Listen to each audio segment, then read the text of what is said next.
is like actually interacting with customers. Right. Well, like there's some like physical labor involved, but This is podcast number 11, live from Hemet. Well, not live to you, but we're live. Beautiful Hemet. So Am I close today, enough here? You might want to go in a little further. Okay. So today we have Jesse, and he's real cool. He's a OG friend of mine from Dave Daniels' house. Dun, dun, dun. Oh, is that where we met? Yeah. Man, what happened to that guy? He just got old. I think he died. No, Yeah. he's fine. I saw him like a year ago, I think. Mhm. It was at the Starbucks on Kirby, of course. Right, the But, old stomping grounds. Yeah, and like Maddie was with him, but it's the last time I saw him. How was Maddie? She looks like a model last I saw her.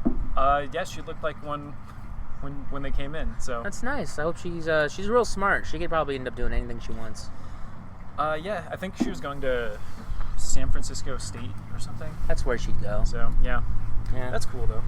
That's cool. She'll probably end up being like another Lacey Green, making like YouTube money, like videos. I'm not familiar. These fucking people with their trucks everywhere. This is Hemet, guys. This is what people do here. Yeah, imagine this: the smell of manure and people peeling out in trucks. And Yeah, that's for no reason. yeah, and then like abandoned up shops. Well, everyone in Hemet is just on edge all the time. It's really weird. I mean, it kind of makes sense because this place is so fucked up, but yeah, like people are just like unfriendly. It's They like look like they're about to like bust out a knife. yeah, Not just because they're like mean, but because they're like afraid of something like deep down. because everyone's like afraid of crime in Hemet because it's Yeah. always like all we hear about is how horrible it is in here, and Yeah. like the homeless problem is pretty intense. Like there's just tons of like nomadic peoples. Yeah, they're mostly downtown though, so. Yeah, luckily they keep them, you know. But Hemet, Well, that's where the library is, so. free internet, free place to take a dump, Yeah. free place to leave a baby. Yeah, interesting thing about that. I was working as a pharmacy technician downtown for a few months, not that long ago. Okay, sorry. So there's this vacant lot by this gas station down there, right across the street from where I used to work. Right.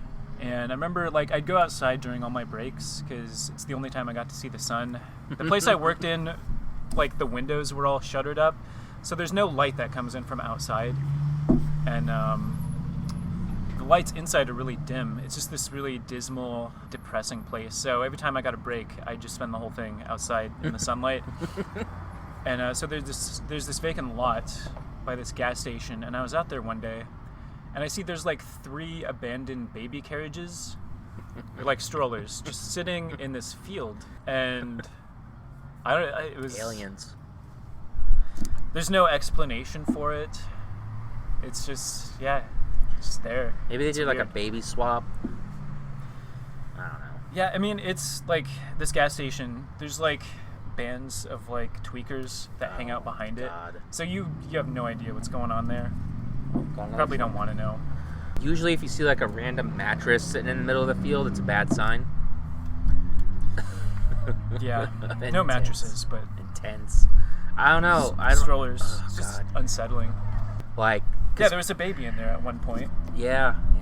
A lot of the homeless people in this country are children. I remember these tweakers. Where I live in Santa Clarita, it's pretty rich, so all tweakers have to be hidden, and they all live in the riverbed. It's like this wash, and I've been down there. yeah, we've all been down there. I didn't see any homeless people there when we went. But we did see a camp. We did see some camps. Yeah. They're clearing them out now. In fact, they have them all geotagged, and the helicopter will go down the riverbed with a thermal image, and they'll like. Wait, do they actually like? Do they Yeah. actually like tag the homeless people? The places they go, like the Oh, camps. I thought you were talking about like when they No. they capture like they hunt animals them in the down wild. though. They hunt them down though. They like tag their ears. Jesus. Like, did you ever see bum fights? No. You know what it is? I mean, I think I can take a guess from the name. It was a VHS sensation. Like, it's something you'd order online, and like people would like pass the tapes around and be like, "Can you see this?" And you know, like how Jackass was like outrageous. Well, these guys are taking it one step further, and they give bums like $20 and pull out one of their teeth or make them Man, fight. That's kind of fucked up. Yeah. Like, if they were giving them like $1,000, Yeah. That'd be okay, but yeah, like $20, come on. And then Dr. Phil's gonna have the guy on one time, and Dr. Phil show like a trailer. Jesus. This is so stupid. This is like such a dumb thing. But Dr. Phil was gonna have him on, and he showed out there like in a Dr. Phil costume, right? Like his head shaved bald like him, and like with the suit and everything. Oh my god, that's awesome. Yeah, and then they show the clip, and the audience is just like aghast. Oh, that's fantastic. And Dr. Phil gets on his freaking soapbox and is just like, "Get out of here! You make me sick. You're a bad man." But you know the thing is, they had a production meeting beforehand. They knew, like Dr. Phil knew dang well what was gonna happen, so he just set it up so he converts. Just like moralizing to like housewives, basically. Yeah, because that's so they can all like jeer. Yeah, Dr. Phil. He gets us. The guy who, if I'm not mistaken, had his clinical like privileges revoked. Like doctors just like I think he just literally just changed his first name to Doctor. I thought he was like a practicing psychologist at one point. At one point, psychiatrist maybe, I don't know. Yeah, I'm not sure what he was, but he's a fucking goofball. I know. His show wasn't the worst thing you could watch. I'd take him over Nancy Grace. I never knowledge that I have of it. Yeah, I used to watch quite a bit. I remember this one episode, Dr. Phil.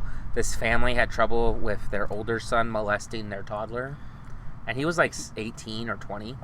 And there's a video of him like tickling her, and there's a hidden camera, and you could see him like tickling her, and he's like tickling her right in front of like the camera, and he looks behind him, and then he reaches down and he like molests his sister, and then like while he's looking at his parents, like see where they're looking, and then they show that on Dr. Phil of all of them right there.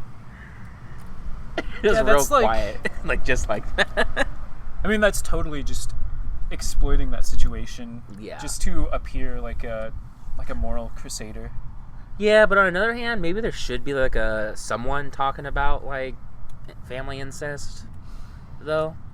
Yeah, I mean that's probably true. Because there's a lot of people, like even like not in my immediate family, but I know family members that something's happened to them, and they got the whole sweep it under the rug deal. I don't know. Oh, God. I just thank God every day I was never molested.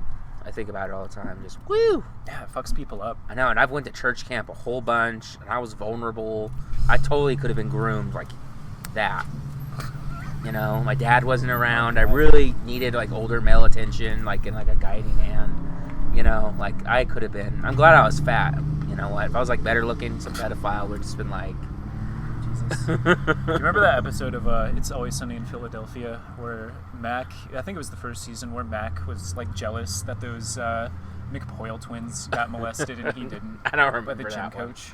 I didn't watch the first season because Danny DeVito wasn't in it. Okay, that's fair enough. It was good.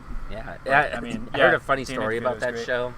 Like the only reason that show like got another season is because it was cheap. That makes sense. And then they gave him the extra money, and they said they could get like another big name comedian on. And Danny DeVito liked what they were doing. He liked their style of comedy. Yeah, he really is like the perfect. He's like the addition front man to their at this group. point. Oh, there's my text. I think the show stands up well enough on its own. I've watched bits like Nightman, like the whole Nightman Cometh saga. All the like the memes of the show, basically. Is what I've seen, and like it really impressed me. There's an episode where Charlie actually writes like a full play for it. Yeah, I've seen and that. And the episode is like the play, and it was really good. Yeah, I liked it too. I liked all the Nightman, Dayman songs where he's writing it, like all those bits. It was pretty primo. And the subtext of molestation. Yeah, and then I like how like Charlie like has the bag and he like has silver spray paint all over him. I'm just writing a song. He has to like move the spray paint. Here, we're gonna take a quick break, and you just listen to this while we get some more coffee, and we'll come back to you with more. It's Always Sunny in Philadelphia. This is Levi and Friends, sponsored by Verizon. This is It's Always Sunny in Philadelphia, the podcast. Did you know they wanted to make that show like they were thinking about calling it Jerks?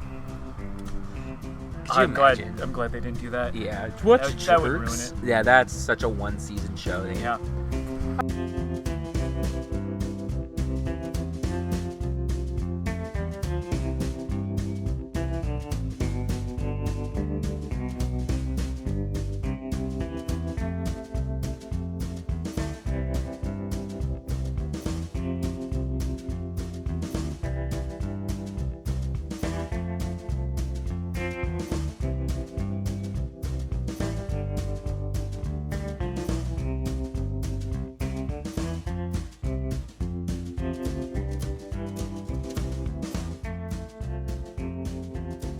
I had to get more coffee. I don't know, I like being jittery when I do this. So, Always Sunny. It was almost called Jerks.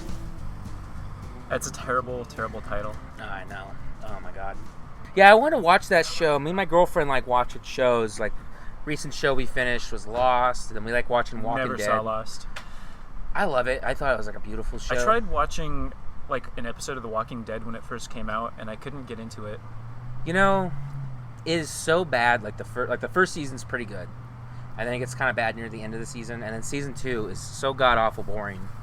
And then halfway around season 3, and that's when I dropped it when I was watching it on TV, and I came back to it years later. Like last year, I started watching it again because I was mad at the show for being stupid. But I guess, in what way? Just being retarded, just being George Lucas level retarded. And well, like how so though? For a few seasons, it was being handed off as like who wanted to be the showrunner. Like no one wanted it because they kicked out the guy Frank Darabont, whatever his name is, who did Shawshank Redemption and The Mist. And The Mist was a great movie. Right. In fact, Carol from The Walking Dead and Dale from The Walking Dead are in The Mist. The lady at the end who went to go get her kids, and then at the end she has her kids after he's... and then she's I haven't seen the movie in a while. Well, you know how the end turns out everything's okay, the army comes and saves everyone? Spoiler alert for The Mist. Yeah, it's the best ending to a movie ever. With her kids, who they told her not to go in the mist, not to get her kids. She's going to die, they're probably already dead. And she ends up with her kids. And it's Carol from The Walking Dead. So, but, God, it's just dumb stuff. Bad acting. His wife, Rick's, the main guy's wife, tell him, you need to take care of this guy, Shane, who she was banging, and is pregnant with his kid. And then when he's all, like, nuts up to Shane, and he's going to kill him, she's like, how could you do that? Oh, my God. And then she gives Shane mixed signals, and it's just like, I hate this woman. That sounds really annoying. It's really annoying. I played the Telltale games. Those were really cool. Those are, like, some of the best Walking Dead media, I think. I love Lee as, like, one of the best characters. Yeah, he really was. That new one, though, have you, Well, you know, what I really appreciated about the game is that, like, I never thought I could be as just, like, cold. What's the word here? Not treacherous, but... Machiavellian? Yes. But, like, that game just kind of... Brings like, it out in you? Yeah, bring it out. It makes you tribal. Yeah, no, it really does. The show did that to me because, like, I'd see people in the show, and they were, like, what's up, man? Sorry to serve you. I'm trying to get like a combo meal at Carl's Jr. It's like Sure. $4 or $5, whatever you have, I'll take. Sure, man. No problem. I have no cash. There you go. Got some change on me. Got about 50 cents. Here you go. And, Excuse me, sir. oh, all right. What's up, bro? No problem, man. Yeah. So, what was I saying? The show, or no, the game, or what the show did to me. Yeah, do you remember, what was the old guy? That one woman's dad. His name was like Fred or something. He was like the old butthole guy. He was always like angry and yelling at people. Yeah, man, I wanted to kill that guy, like, the Immediately. moment he, like, set foot into the plot. I know, and spoilers, because, man, he dies one of the best ways. Oh, yeah.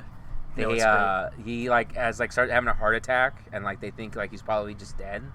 So they're worried about him coming back as a zombie while he's in there. Like, they just drop a salt lick on his head. Oh, yeah. No, that was great. Yeah. And you know what's funny is, like, he might have been fine. Well, But you didn't want to risk it. yeah, you can, like, preemptively kill him, right? Yeah. You can I'm pretty sure that's what I did. But he dies anyway, but just like, because I wanted to kill him. Yeah. Or otherwise, or you can get into another with Kenny. Who I like Kenny, but, like, any little time you go against him, he gets all fucking butthurt. Yeah, I wasn't a huge fan of Kenny in the Like, games. in 2, I'm more towards Kenny than I am Jane. You're talking about Season 2, like, of the game. where you're playing as Clementine? Yeah, like when you have to choose My between. memory of that one's a little more vague. It wasn't as good. It was way worse. It was a lot I shorter. didn't think it was way worse. I thought it was pretty good. But I thought my choices didn't matter. Like, all right, you can choose to save that annoying autistic girl, or not, but then she dies 5 minutes later anyway. I think that's kind of how it is with, like, everything in the game, though. Like, it just doesn't really matter. I didn't like that. Like in 1, it gave me a better illusion of that. Yeah. I think. I guess that's what counts, like the Yeah. illusion of choice. Yeah. Yeah, that guy should have hung out. The guy asked for change. I was gonna give him a little bit of pot, but whatever. He's on a mission. I didn't really. I'm glad he kind of did. I need that for later. I'm on vacation right now, in case my boss is listening. So. Does your boss listen to this podcast? I don't think he would. I told him I cuss, and he's like, "Oh, okay, don't worry about it." And because they're like Mormon, right? yeah, they're Mormon, and they're cool people though, and they could fire me. Anyone could get fired, but it'd be really inconvenient if I got. In fact, my boss is like, "Don't get arrested. We need you back here on Wednesday." So, because I always tell him stories and stuff. So okay. He was concerned that going to Hemet would result in you getting arrested. Yeah, or shot or murdered or, people get. I mean, we're sitting out here in a public place with like a laptop and a microphone. And we're prime prime targets here. Yeah, it's getting dark. Hemet isn't that bad, but you never know. Yeah, there's worse places for sure. But for sure, it's like not Paris. Great. That's shitty. Yeah, like Paris. Paris is bad. Where's another real piece of shit place? I was just thinking about it. Escondido? No. Escondido's pretty good. It No, actually what is used to it? be really shitty. I was born there. Oh, really? And yeah, it used to be really bad. And I think that was why my parents moved out here in the first place. Because Hemet used to be fancy. Well, Hemet didn't have that many people in it. Yeah, celebrities used to live in Hemet. Yeah. So, man, the irony. Because now Escondido is like, it's pretty decent. Yeah, there's trailer parks over Hemet because rich people used to buy houses. Oh, it's manufactured on a factory line. How novel. And it's like a fraction of a real house. Have your vacation home here. We have a casino and golf. Like, golf was crazy. And there was horse tracks. There used to be like a horse racing place. Was there? Yeah.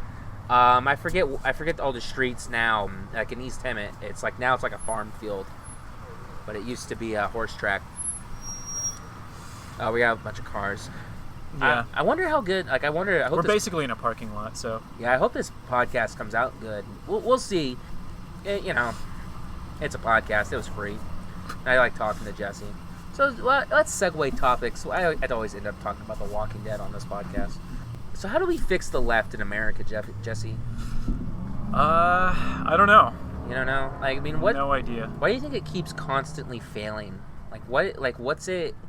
Like, what is it about America, you think? You think it's just, like, still, like, the fumes, I guess, of, like, McCarthyism, like, is still going through? I think that's part of it, definitely. Because I remember my grandma saying, like, look, all I know about socialism is that it's atheistic. I think that's definitely a big part of it. Because, I mean, there's been, like, a concerted effort in the past to discredit, like, anything, even, like, vaguely socialist. Mm-hmm. And it's funny how, like, 1984 and, like, Animal Farm's always used for that. But George Orwell was a democratic socialist. Yeah, well, it turns out, like, we're in capitalist America, and we still ended up with a huge, like, security apparatus that's incredibly invasive. Mm-hmm, mm-hmm. We're, like, people are all like, well, what's that other one by, Are you talking about Brave New World? Brave New World. Like, we have, like, both. Like, we have both, like, a shitty, like, bad in both ways, like, combination of Brave New World in 1984. Because, like, people are, like, all placated and... They have their soma. Yeah. That's what they had in the book. Yeah, and, like, and everyone, like, loves sex and, like, they use it to... Well, it seems Americans have kind of, like, conflicted attitudes about sex, though. It's like a shame sexuality, I think. So that means is, like, you act out sexually and you have, like, this shame come down. Yeah. Yeah. Which might be from, like, still, like, the Puritanism.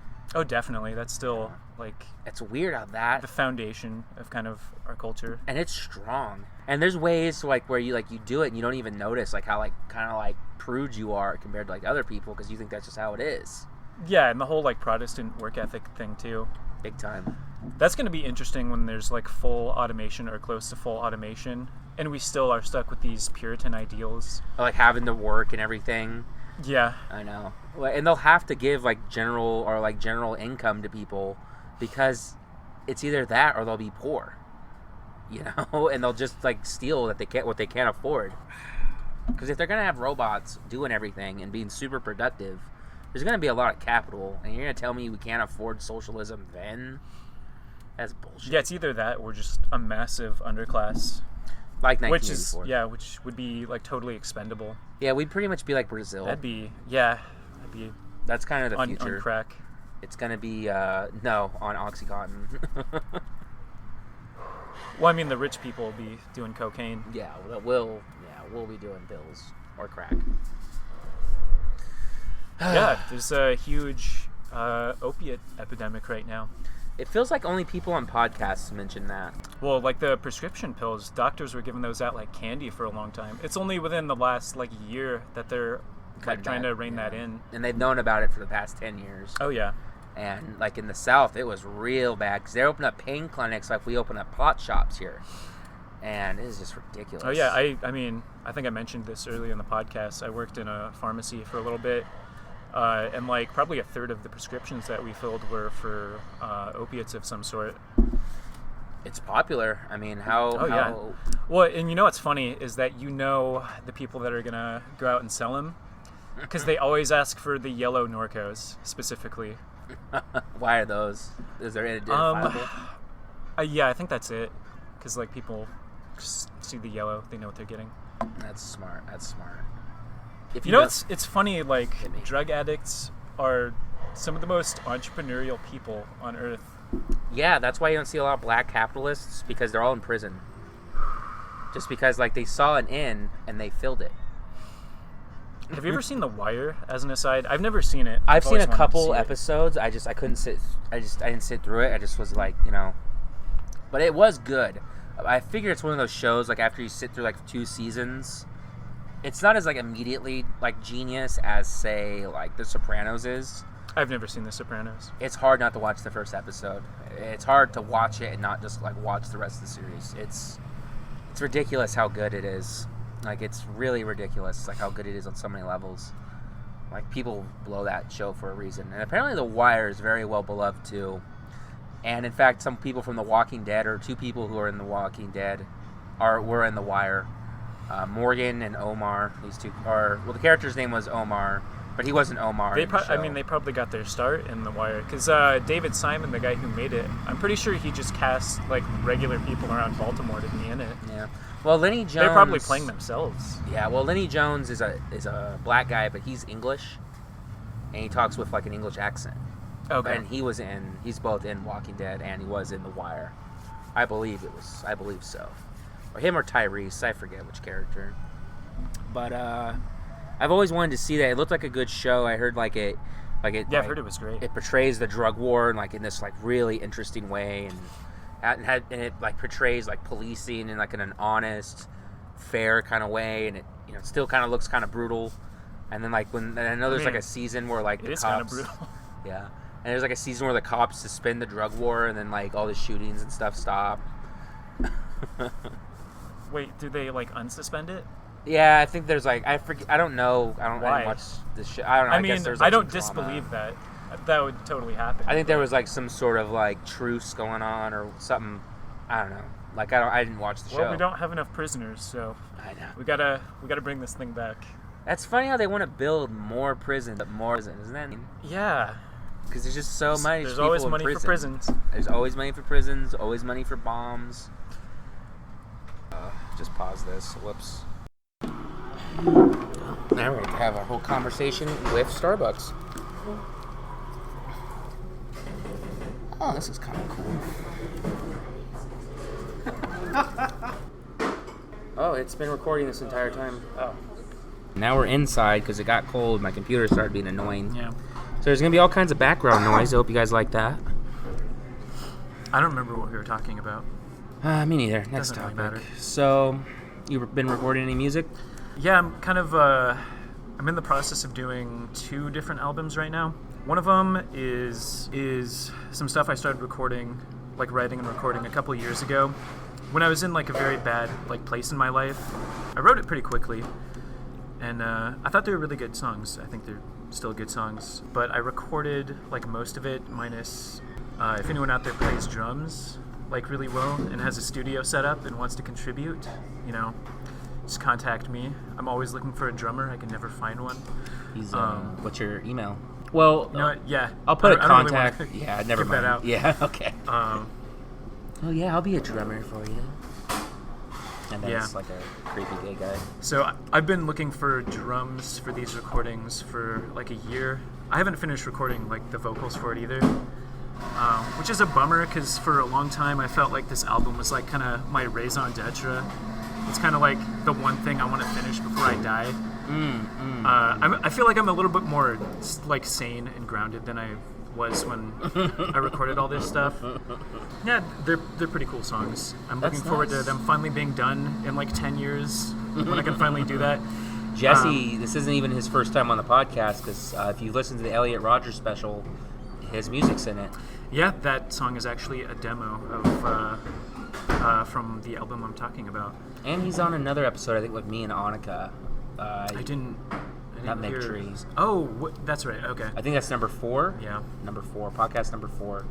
I don't remember what I talked about on that one. Probably the same shit I'm talking about now. So that album, I don't want to go into too much detail here. Just talk about myself. Yeah, right. It kind of has a theme, like darkness, nihilism. they're kind of about. It sounds stupid, but they're about like male kind of insecurity. That's Not actually just, kind like, of interesting. Not just like sexual, but kind of like in general. That's interesting. It's about toxic masculinity. That's very progressive. Not necessarily that. But like, yeah, I shouldn't be a dick. That's actually no, it's cool. That's kind of an interesting idea because there is a lot to explore there. Yeah, it wasn't even intentional. It's just a product of me being an insecure male at the time, but also being like aware enough to realize some of my feelings are kind of like stupid, but also like trying to like deal honestly with them. That's cool. Dealing with your neuroses, I guess. Yeah, it's a big part of it. Neurosis. Or about kind of like your own insignificance, like the grand scheme of things. Yeah, MRA people, like male rights activists, they have, or MGTOWs, the men going their own way movement. I'm familiar. They have this concept that I actually like called male disposability, where like men are kind of like treated as like the woman's the anchor, and then like men just they die. Or I think there's a kernel of truth to that. I think so. I mean, that's kind of the story of everyone, though. Like, women just died in childbirth not that long ago. Exactly. In fact, the thing is, everyone was like, kind of disposable. Men don't even have to go through the draft anymore in America, so it's like I took away one of our arguments against feminism. I kind of fucked it up. I support the draft. I think we should bring it back just so there will be millions of people in Washington when there's a war. I want them to be worried about like riots breaking out like right on their front door. Yeah, there was a comedian who mentioned the same thing. I can't remember who it was. Because Nixon's the one that got rid of the draft.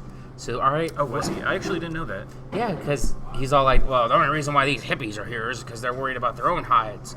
So he very cynically and intelligently, and he realized like the American patriot apparatus is very strong. There's still like people from the South who will go and die for Israel whenever you want, or die for I don't know, American silk interests in Indochina. I don't know. Yeah, if you think about it, poverty is partially just like a draft by other means. Yeah, kinda. Because if people are impoverished, like they'll just go right for the army because it's like, hey, 4 to 8 years of not having to pay rent, basically. Yeah. Woo! I get to shoot a machine gun and be bigger. I know that's the real thing. You know what I love? My favorite Navy ad is if someone wrote a book about your life. What would be in it? What would be the interesting part? Would people want to read it? Join the Navy SEALs and be interesting? Jesus Christ, shut the fucking door.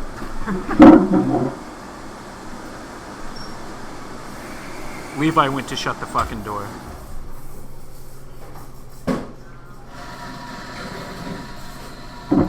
Sorry about that. I mean, it's my fault for being in public, but, How dare you be in public? I know, doing a thing. I'm surprised they didn't ask us to leave. So just to close out this topic kind of quickly. Yeah, go on. So, I'm working on a second album also, which originally was just a bunch of like demos that I started when I was a graduate student in Flagstaff, and I kind of I recorded these in like 2012, 2013, and I didn't really do anything with them.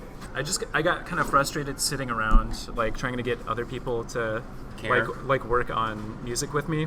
So I decided to just pick up these old demos, kind of like polish them up a little bit, put some more stuff in them, and release them. So I'm almost done with that. They sound like garbage, but I don't really care at this point. I actually kind of like a lot of the stuff you do. I've always kind of liked your music. It's janky. It's janky. It is a little janky.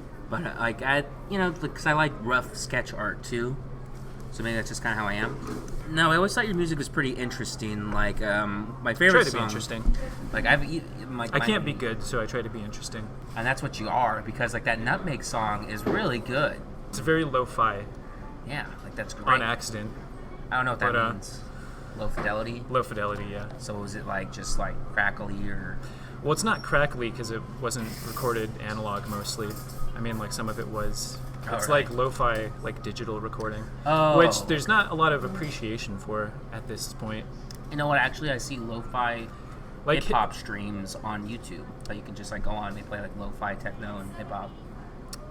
So is it like lo-fi in the sense of like record crackles and stuff like that? It just says. I feel like that's more like what people mean by lo-fi, which it's like kind of a hipstery thing, like.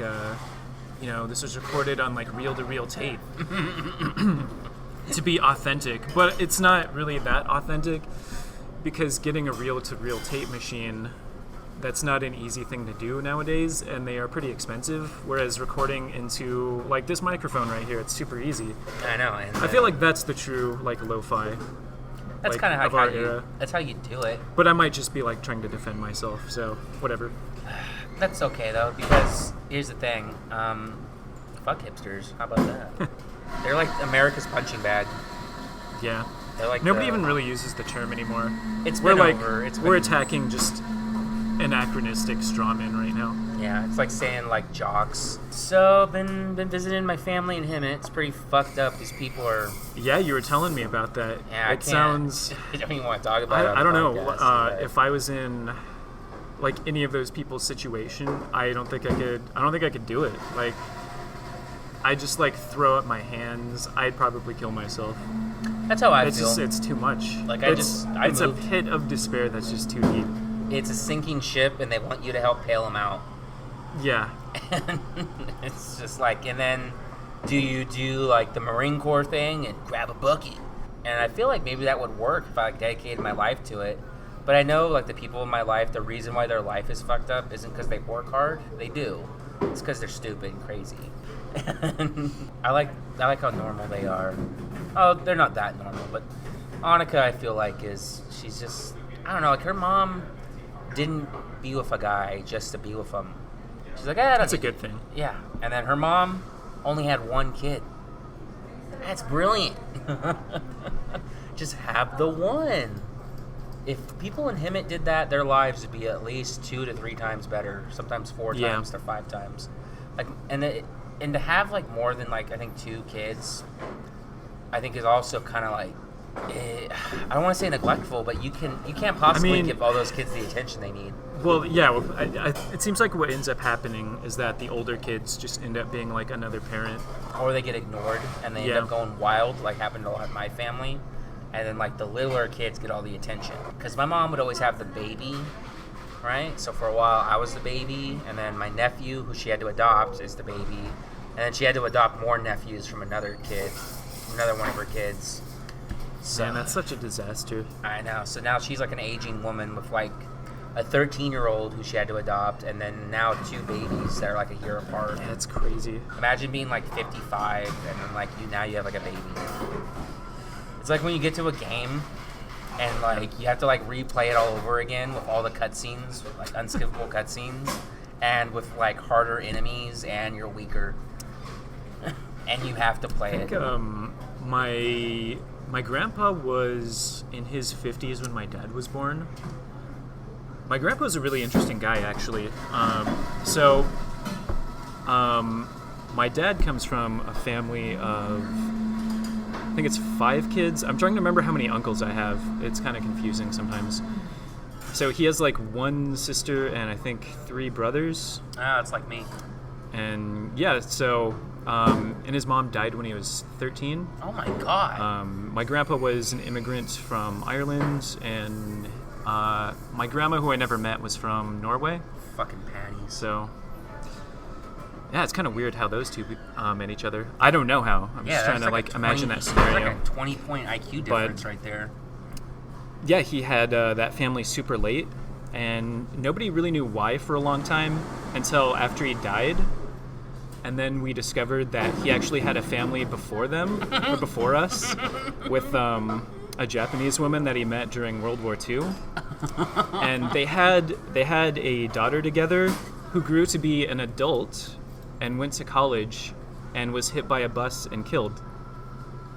And then, so he divorced her and, yeah, just started a new family and didn't tell anyone about the previous family. Was he driving the bus? No, I don't think so. No, I'd run over the mom if I was going to do that. And then just, abandon the kid. Well, people just got hit by buses back then. I know. That sucks. Yeah. That really fucking sucks. Oh my god, you fucking survived World War II and then that happens. Yeah, I mean, he wasn't he was in the Merchant Marines, so he wasn't in combat or anything. Alright, well, I mean, he could have been kamikaze. Yeah, that's true. And if he got, captured by the Navy. Oh my god. There's, kids holding the door open. There's, 18 kids. They're probably getting ready to just run in here and grab everything, then run out. Kids drinking coffee. That's so weird. My mom used to give little Sam coffee when he was 7. Oh, man. Yeah, I know. I'd be like, really? Oh, man, we're probably going to have to pause this. It's going to get just really fucking loud. Yeah, hold on. Probably.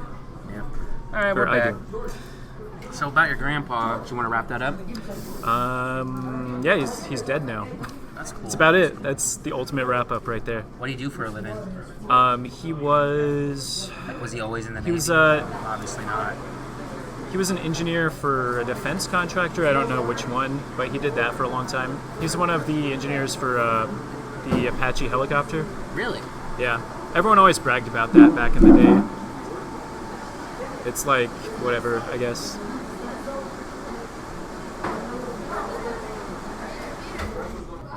Discover what? Well, people leave the door cracked and then that little thing that blows down that keeps flies out. Oh, yeah. And that's what keeps blowing. God knows how much of that's gone over the podcast, so I'll listen to it later when I'm editing it. Yeah. Should we talk about news or something? No, I haven't even really been following the news for the past week. Me neither. Something about the healthcare bill, do you know Trump gave up trying to get rid of it? Yeah. My understanding was that the Freedom Caucus, led by Paul Ryan, blocked it because it wasn't free markety enough. I'm shaking my head. I don't know if that's totally accurate. Well, I might have gotten the details wrong. They wanted to do some sort of tax credit thing. Basically just give rich people their money back. And just fuck everyone else. And fuck everyone else. And it's God damn, rich people, how much more money do you need? Right? Well, the thing is they already have more of it than they can spend or invest in anything. So it's not like they need it. And in fact, they can't do anything with it. I know. And if they gave it to people, we'd buy dumb crap with it. I'd buy dumb crap. I got a list of dumb crap I want to buy when I have some disposable income. God, dude, I want to own 5 Glocks, and that's just Glocks. Yeah, I still haven't bought a single gun yet. Dude, I'm deprived here. You're really gonna need to get something quick. Yeah. After Trump, the Democrats are gonna get in, and then they're gonna fuck everything up their own special way. Yeah. Just want to get a rifle. A rifle. I'd get an SKS if I could. It seems like a good thing. Or I'll get a Ruger. I'd settle for a Mosin. They're cool. They're neat rifles. They're fun to hold. Get a Mauser. It's too expensive. They're Mosins really aren't that cheap anymore either. They're still, less than $200. More like $250. My girlfriend's dad just got a Mosin and 300 rounds of ammo for $100, but it was from his coworker. Exactly. So, you're not gonna find those. For a while there, you could find those deals. But I mentioned this to you on Facebook after Sandy Hook, and that's when that dude shot up the kindergarten. Yeah, I remember. It was a false flag, Levi. Those were actors. They were actors. No Crisis children. actors. I know. That's a great term. I know. Can you believe that? After that happened, there was a big, huge gun scare. And there's a beeping sound. There was a huge gun scare, so people discovered the military surplus market, and they bought up all these old rifles, and now the supply is super low, and then they won't lift up the import bans It'd be so. We could have $300 AKs if the free market was allowed to work the way it's supposed to. The free market. Oh my god! There's a fucking homeless lady who keeps going in and out of here, leaving the goddamn door cracked and leaving that fucking Finally air blower thing on. It's fucking driving me nuts. I don't think she's homeless though. Oh god. And now these 18 kids have to go out. I know. Alright, I'm pretty sure they are all from the same family. Aren't they? Could be. It could be cousins, though, so that's kind of cheating. Yeah. So they'll probably all be getting into their clown car. Because there's 50 of them. Oh, my God. Every time this happens, I forget what we were talking about. Oh, I know. Just some stupid healthcare. political bullshit. And then Waco. I know. We weren't talking about that. No, we weren't. But I could same do... thing. On April 20th, I'm going to do a Columbine special. Oh, God. Because that's when they did it. It's April 20th. Oh, yeah, it was Hitler's birthday. Yeah. And also, just 420. Yeah, no one knows why. That's a huge international mystery, is why 420 is They associated. probably didn't even know what day it was. Oh, I know. I mean, that is kind of a good time to smoke weed, though. That would be a little bit late into the afternoon, right as the sun's going down. It's not a bad time to start smoking.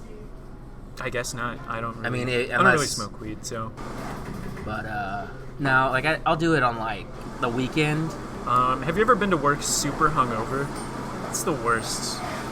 Usually I sweat it out by, the first third hour or whatever. But I mean that... I've puked in the bathroom. It takes me a couple hours, but... I've puked in the bathroom. Yeah, You ever crank it in the work bathroom? You ever do that before? No. You ever Well, work one in?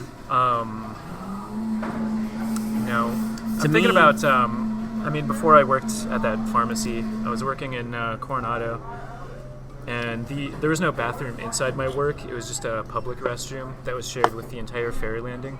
Oh my god. So you have, tourists in there all day long. There's no privacy. Oh god. That's horrible. So what'd you do there?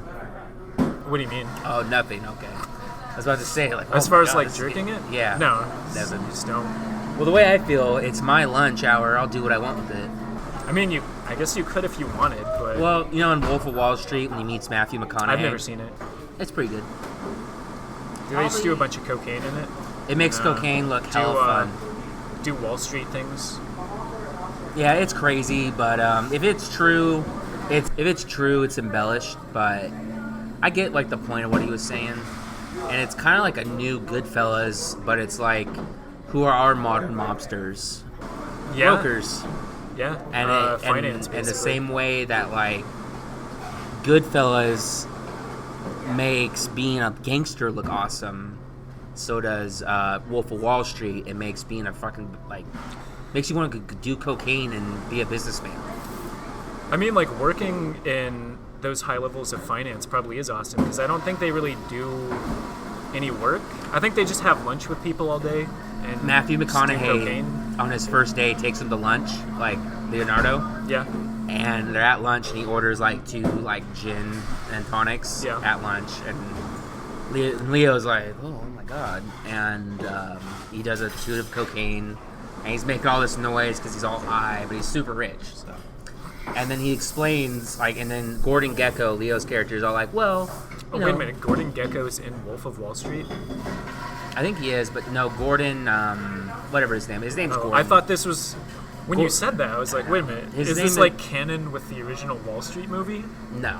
Because that would make it really interesting. But I think... anyway, so he's at lunch with Matt... Oh my god, as soon as I start talking, that goddamn thing goes off again. So he starts talking to him at lunch, and Leo's I want to make some money for myself, but if the clients make money too, that's good. And McConaughey's no. Here's how this works. Every time they start talking about taking their money out, they get a payday. That's when you have a brand new idea, the new thing to invest your money in. And while they, keep their money going, we get the commission that's cold, hard cash. And that immediately, like, I'm never going to invest because now I know it's a scam. It's just to get you to put your money in there so they can get it. And, like, you're never going to get that money back, And how many retirement plans just went poof after Bernie Madoff? Yeah, isn't that incredibly shitty? Like, essentially, everybody's retirement was in the casino. That's it how was the government people's works. house money for gambling. Dude, they're just holding that door open.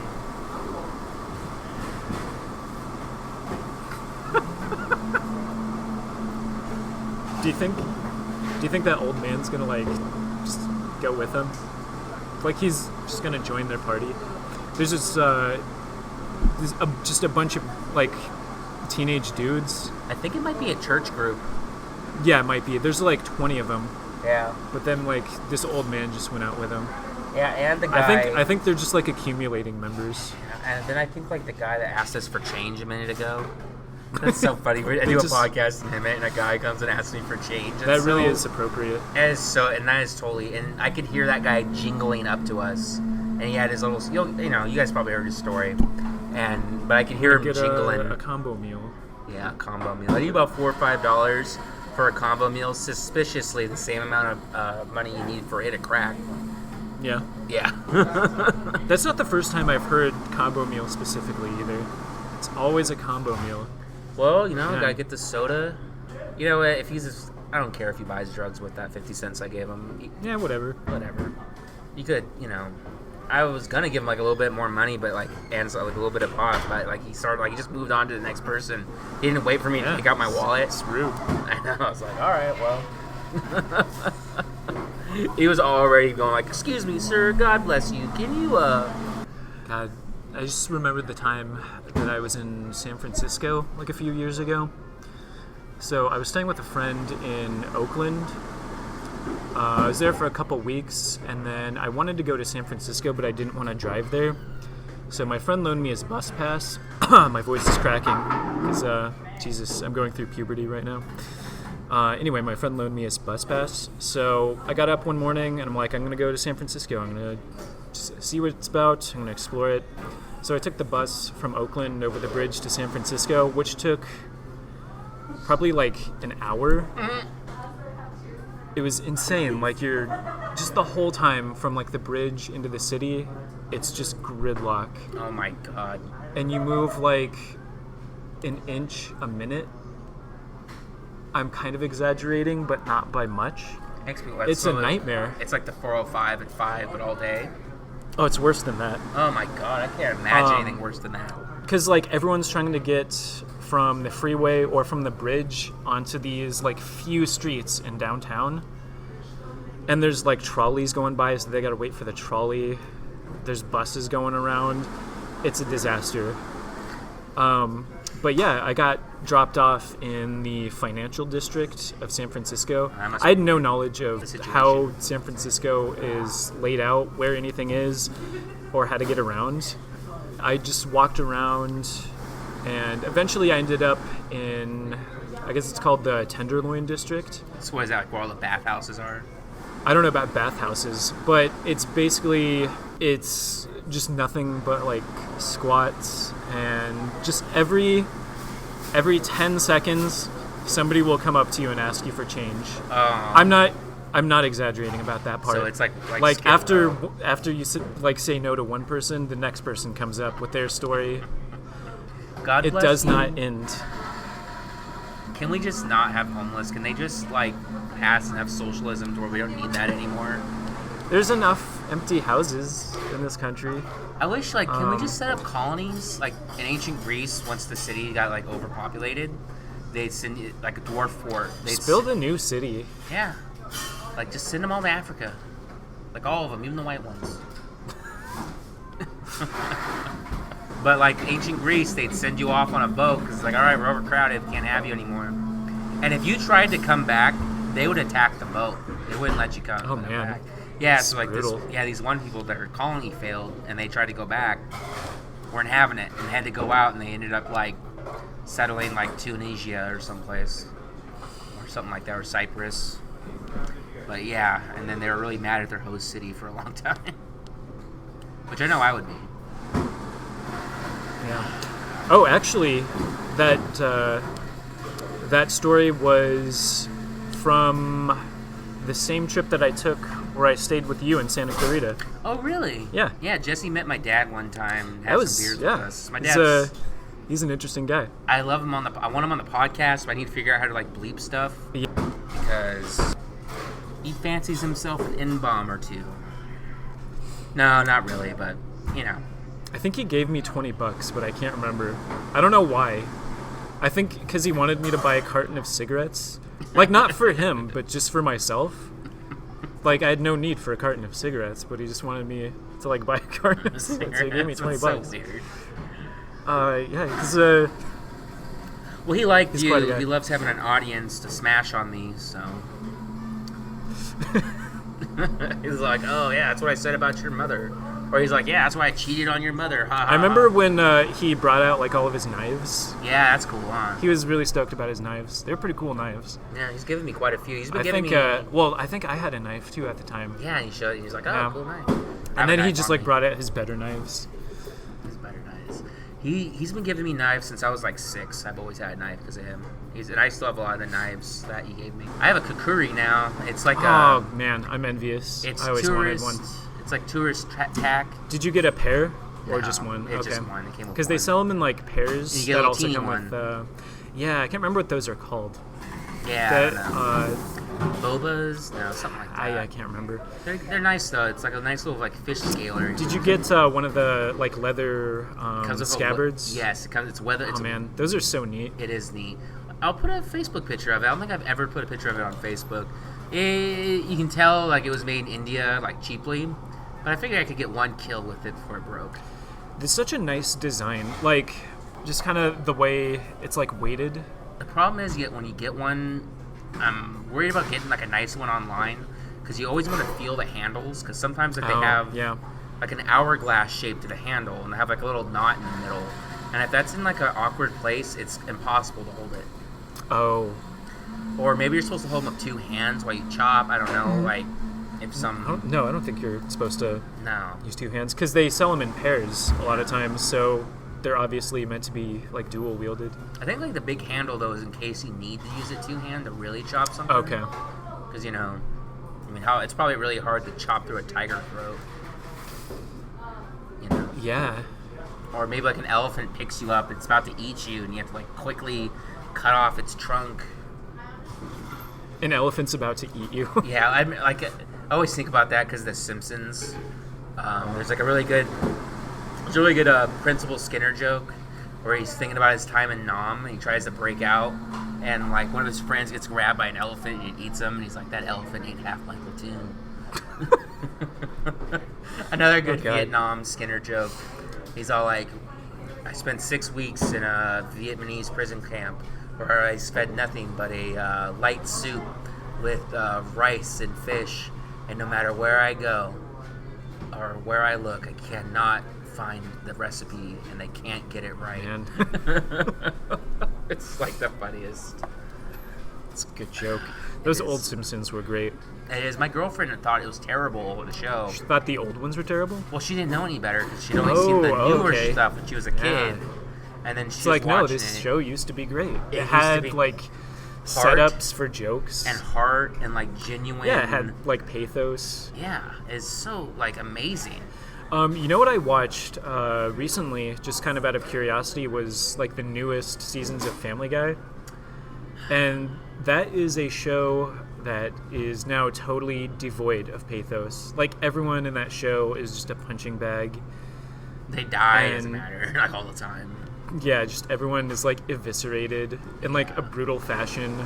It's To, like, no fanfare. It's almost like a weird experiment, like in a weird way. It's like... I would think the show was designed... Or was, like, produced by, like, a complete sociopath that found just, like, really weird, cruel things funny. Yeah. That like, have no if humor to Jigsaw them at all. from the Saw series had like a show Yeah. almost. And he was trying to genuinely make comedy, but he like didn't understand like when Is it funny? when is like violence funny? And there'd be like a skit about like a lady stepping on a kitten, and like to him, It's it's funny because It's somebody's mean. getting hurt and Yeah. it's cruel. oh, Joe can't walk again, and his wife wants to leave him, but they're stuck, and his son died in Iraq. Like, yeah, if I didn't know better, I would think it was made by somebody like that. But I know it's just made by people who don't give a fuck now, They're and just, they've it's given up on trying to do anything. It's still printing money, so they just have to put something in, and it's like, how do you make it funny? after Probably so long? nobody that watches the show cares. pays attention to it or cares anymore. Like either. 12-year-olds Just watch it. background noise. Yeah, but that's what I mean. And as a kid, that's kind of how I watched Family Guy. Yeah, I mean, the show was always like stupid and a little bit like that, but It was funny. the first like 2 seasons, I want to say, had like some heart to them. Yeah, and then after that, I'd say like a lot of the newer episodes were still good for a while. Like after it came back, as a kid, I really liked them. And I find those more funny. Like that's like some of those episodes, the one like where Chris like joins the Peace Corps, and Peter lives there, and he feels like a big shot because he has $37 on him. And it's, you know, what the whole tribe makes in a year or whatever. So he's like giving them quarters to like be his slaves and stuff. Oh yeah, That's a good episode. Or the one where they're all on an island, and because like they get shipwrecked. They're don't all, remember that one. And they're all sitting in a pile. Like, all right, I guess we have to go gay. So they're all sitting in a pile. Is this doing anything for anybody? And he's like, whoever's toe that is, I commend your effort, but you can stop. And then as soon as they do that, that's when like a cruise ship comes by and everyone laughs at him. Then like he's like, and to your left you'll see a pile of fanny bandits. And then it says it in Spanish. And I mean, that's pretty stupid, but that's still more funny it's than more anything funny than that's on there like now. a dog's legs exploding. It sucks how that creeped into American Dad too. Like the later seasons of American Dad are kind of like I that. haven't watched that show in a long time, but I always regarded that as the superior show because I think largely it didn't rely on like Cutaway. gags. Cutaway. It had like stories in it. It was like a sitcom, animated sitcom. But I think what happened with that show was they started leaning too heavily on like Roger's character and him just being like this violent sociopath. Yep. Or whatever goofy thing he was doing. Although my favorite bit ever is that it's an early season and it's where like it turns out Stan's never killed anybody. And he's like a killing virgin. He's a kill virgin. Yeah, so there's like, and his 2 friends from the CIA, Bad Larry and Drew or whatever, and Roger, who, like, all right, let's kill somebody. We're gonna use this, and it's like a rabid raccoon on a stick. No. He's like, all right, everyone stand back. I gotta kill this. And he lifts it over his head, and you just hear a whack. And then my another favorite episode is another time where Roger and Stan are stuck on an island, right? And this is the one where like, he wanted to see if Francine would leave him for a better guy. And there's a monsoon, and all of his equipment gets broken, so they're just stuck on an island. What is it with Seth MacFarlane shows and getting stuck on islands? It's because they're a bunch of fat people in a fucking writer's room trying to, Yeah. So there's all these seagull bits, right? So like Roger's like trying to lasso up seagulls to like fly out of there. He's like, all right, I got one. All right, here we go. And he has them all like tied. And he's like, goes, yeah, and he yanks them and he breaks all of their necks at once. Or, dude, so I would like to say I was frying on acid, but I was just like feeling like real silly that night. I was feeling weird, So I'm watching this episode of American Dad where Steve has the cat that keeps attacking him for no reason. I remember that. And then there's that bit with the cat, and he has a dream, right? Where it's all like, don't go, don't go, don't go. It sounds like a Mazzy Stars song. It's like real sad, and it's like the cat's driving away. And he wakes up, and he's like, what a powerful, powerful, wet dream. And I remember thinking like, I turned to Annika, I'm like, you know what? That makes sense. That was a sexual dream. Because the dream has like orgasmic buildup, but it's like sad because it just... because it shows him and the cat, like, having fun. Then the cat gets separated, and then there's, like... And the cat starts driving away, and, like, I noticed how, like, the background speeds up, kind of like how when you fuck, things speed... This was an acid thought. That sounds like an acid thought. But I was just going to also- say, but, I like- wouldn't think of this normally at all. But if you watch it, you'd be like, oh yeah, it was kind of sexual, like in a weird way. Because it kind of had like the beats of sexuality, like the build up. All right, just to clarify, Levi finds sad stories about stray cats to be inherently sexual. Well, it really wasn't like the topic of it, but No, I know what you're saying. I'm but just like the way being Veronica- hyperbolic. Yeah, I was being I forgot the word. Facetious. There we go. I keep forgetting my pretentious words. You got to brush up. I You haven't need read a tons book of in like pretentious 2 words. years. Yeah, I haven't really read much either in a while. I mean, I listened. It's kind of sad because I used to read books like all the time when I was in college. Yeah. Like for fun, I'd read all the time Yeah. because I don't want to say I was a slacker in college, but like, I mean, to toot my own horn here, I was smart enough that I could get away with doing pretty much all my assignments at the last minute, and they'd still come out all right. Like after a while of doing that, you have a sense of like what you can get away with, so you can free up a bunch of time just by doing stuff at the last minute. I used to So do that. yeah, I'd go into the library, check out a lot of books, and I'd read some cool stuff that, like, sometimes I didn't know what it was. And like I'd get exposed to new ideas. This is around like 2005, 2006, and there still wasn't like refined social media, and like It was right when MySpace was going away and Facebook was Yeah. coming up. it was still at a point where you still had to like look for things, Oh, and you could still find stuff and yeah, you could still find stuff, and there were Yeah. still libraries. in bookstores. There's still libraries, but Kinda. The one in yeah, there Hemet were is still like bookstores. the Hemet Library. Hemet spent all this money building like this giant cathedral of a library for a town. It is a really nice library, actually. Yeah, if but you go like the inside. average IQ in this town is double digits. So now Yeah. Saudis want to buy it and turn it into like a community center. Do they really? Wow. I don't know why like Saudi Arabians are the only like Arabians that need banned, and not like regular Saudis, but like the princes and their rich people need to Funny. stay the fuck out. Funny story about that. So I mentioned earlier I worked at I don't think I specified the place, but I worked at a bike rental shop Oh, okay. in Coronado, which is like an island off the coast of San Diego, mostly inhabited by rich people, but it's also a major tourist destination. And so we'd rent bikes out to like tourists, and they'd come from all over the world. And every once in a while, you'd get these people from either Saudi Arabia or the United Arab Emirates that came in. Do you want to take a guess as to what those people were like? Horrific pigs, Just douchebags. the most like spoiled, rotten, entitled, just horrible people you can Ever. imagine. I can Um, imagine. And then they think they're royalty too. Yeah, I mean, some They of them are. might have been. Yeah, absolute worst people. They were worse than Arizona people, Which are pretty snooty, huh? which are, I don't know if snooty is the right word, just they suck. Pretentious. They suck. They just suck. They're Um, normies. Sorry, Arizona. I lived in your state for over 2 years, and it was. The well, gun laws okay. are good. I lived in Flagstaff, and it was a cool place. But yeah, venturing like south of that for a couple hours. Once you hit the desert, just like all the culture evaporates, and You it start just turns hearing into garbage. banjos. You start smelling the meth cooking in the air. No banjos, but probably some meth. You can smell Well, you know, it's like the whole Phoenix metropolitan area is like what you get from like just like unchecked suburban. I don't want to say ideology, but it kind of is Sprawl? that. Or- It's well, yeah, it's sprawl. It's sprawl that comes from that attitude of like everyone is like it's a king. bourgeois. I'd say it's petite bourgeois. Petit bourgeois. It's like bourgeois sentiments for the middle class. Isn't like the bourgeoisie the middle class though?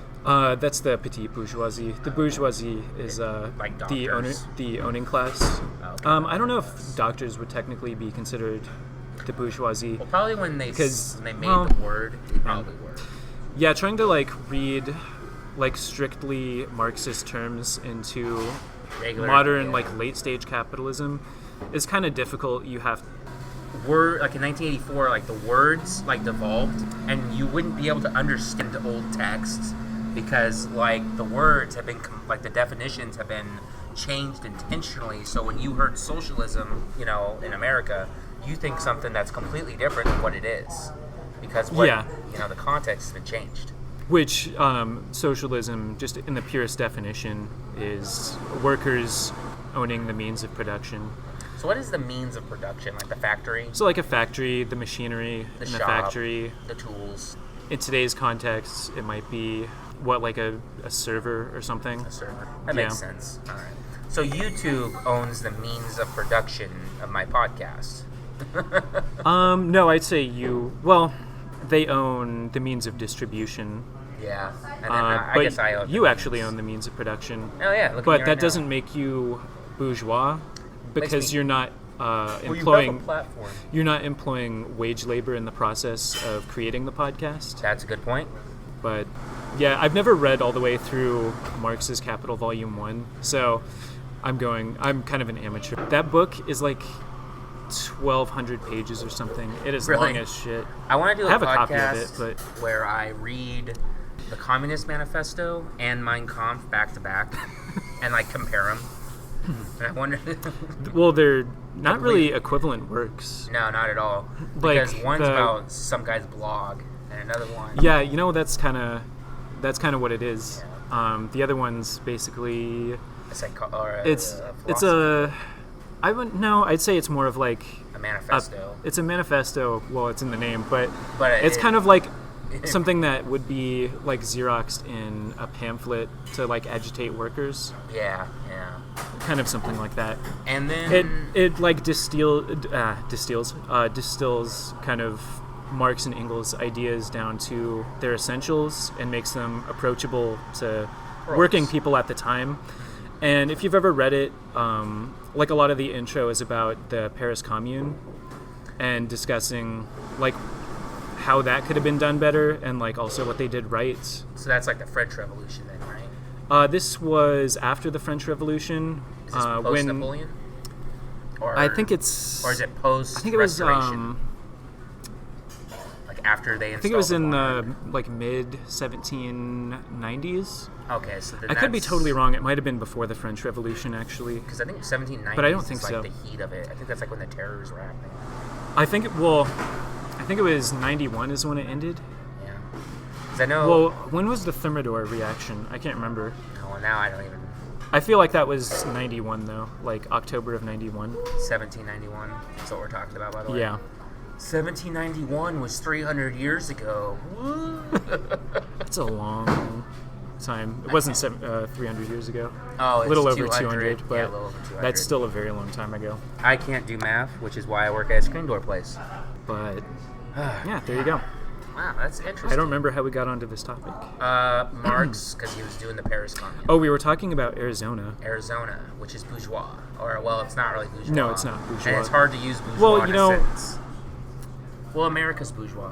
The whole country is kind of, right? I mean, compared to Africa, That's like a whole different question. it's almost like it's a whole And other there's world. like a difference of opinion between like Marxist Leninists and like Maoists on that question. Oh, yeah, and then like all the other And- different ones. Like on the, Oh god.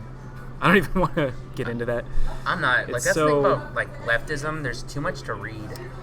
There's a lot of reading and there's a lot of like factionalism, which I think Is good and bad? is good and bad. It's like left unity is basically impossible, but also like everybody critiquing each other within it is kind of good because it means like people have to kind of like build their The problem like is ideological foundations more. Yeah, the problem is if like irrational people get control of like the vanguard, and then it quickly just turns into like fascism, just like immediately. Or Yeah, I mean it's well, still a little into different from I guess fascism, into but authoritarianism was like kind of the totalitarian authoritarianism. yeah, I mean like to be honest, to some extent, like during a revolutionary phase, like any kind of revolution, you have to have some degree of authoritarianism. 'Cause Like you're a under threat. revolution is like an authoritarian thing by definition, because you have to like quell the reactionary elements within your society. Otherwise, your revolution's not going to work.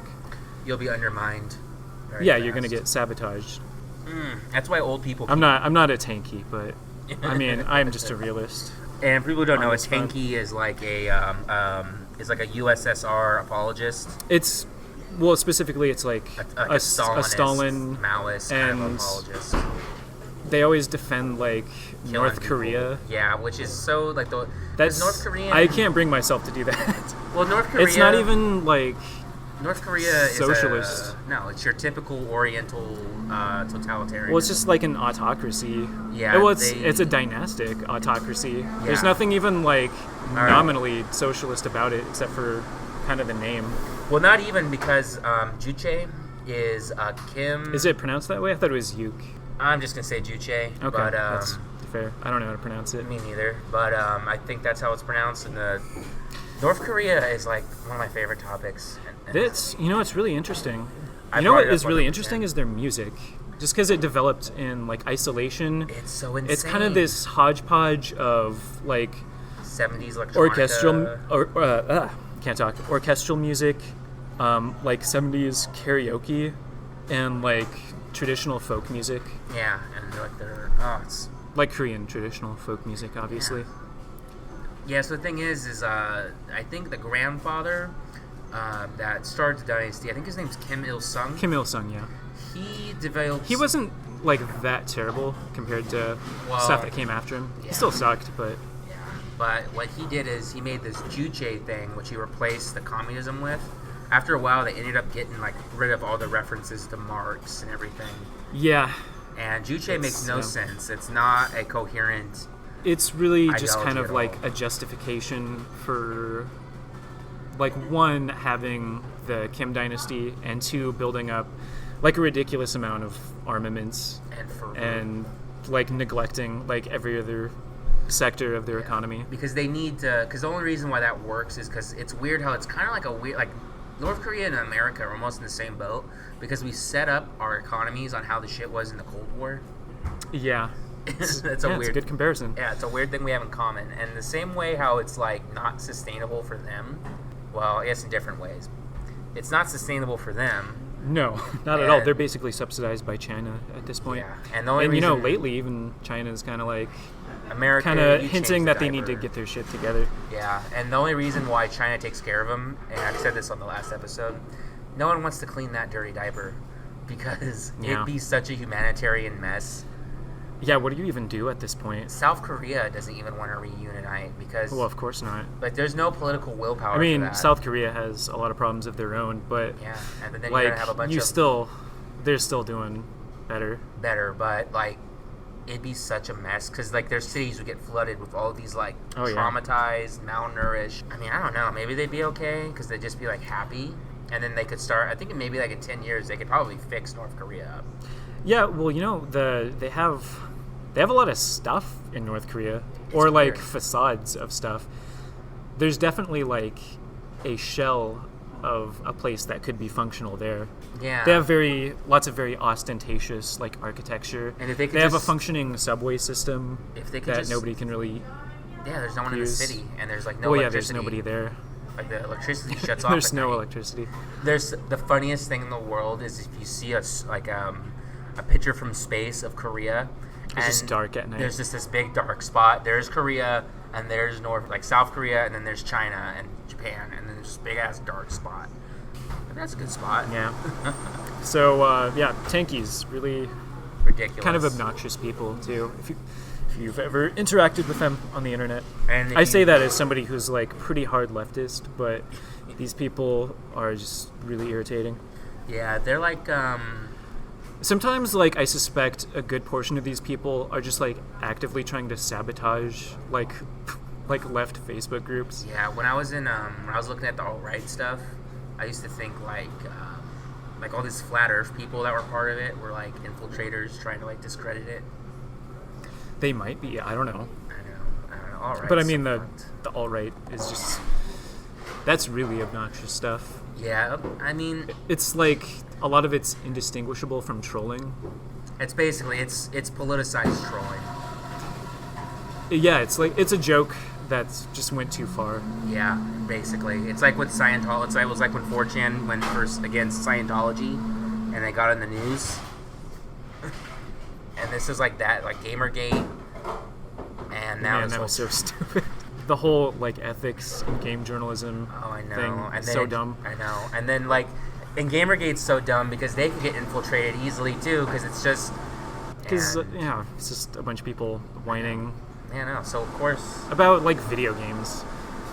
Speaking of video games... Yeah, let's talk about Dark let's Souls. segue into and that. Let's whine about what we don't like about them. Yeah, so I started playing Dark Souls for the Souls. first time a couple months ago. Dark Souls. And First I haven't Dark finished the game yet. Because I'm it gets at boring again. I wouldn't say it gets boring. Just like the levels get kind of like gimmicky almost. There's Lost Izalith where hey, lava, you got to get a ring to walk through it, and the boss you have to like jump into a pit and like hit it in the heart to like kill it. You have to like hit these strands, Yeah, these tentacles, to bring down its shield, but it's not a shield. Yeah, it's so dumb. That was the worst boss fight in that game. It's not even a boss. The bed of chaos. No, it's not a boss. I died like 7 times, even knowing what to do, just because the jumping mechanic in that game is hideous. You have to like hold down B and then like press forward as you, and then like you have to And like hit run it again. and then hit it again. Yeah. And it's, I mean, maybe it's because we're not Asian. It's like, you know, it's easier for them to do it. But I have dumb fingers. No, I wonder if they just ran out of buttons. Because they had to make it for, you know, For consoles. it was originally. console game. Was it originally just for the PS3 or was it PS4? Demon Souls was originally just for PS3. No, it was originally just for the No, PS3 or PS4. Dark Souls came out for PS3 and Xbox 360. Oh, okay. And then they had to do the Well, thing they have that- the same amount of buttons, don't they? Yeah. And then they had to do the PC release. Like we had people had to beg. I read about I read the developers' comments on that. Yeah. We didn't really want to do this, but everyone was begging us to, so we didn't really port it. We just threw it onto the system. We slapped it together. Yeah, and it's unplayable without a patch. Yeah, basically. You'll chug bad, and it looks like ass. Yeah, but I'm really enjoying the combat mechanics and the atmosphere of the game. It's like finally a new Zelda game. Yeah, you know, it's like Zelda for like adults. Basically. Not to say that like Zelda's childish, Yeah. but you know what I mean. Because I've heard of not just you, but also my friend Patrick kind of said that like it does Zelda better than Zelda.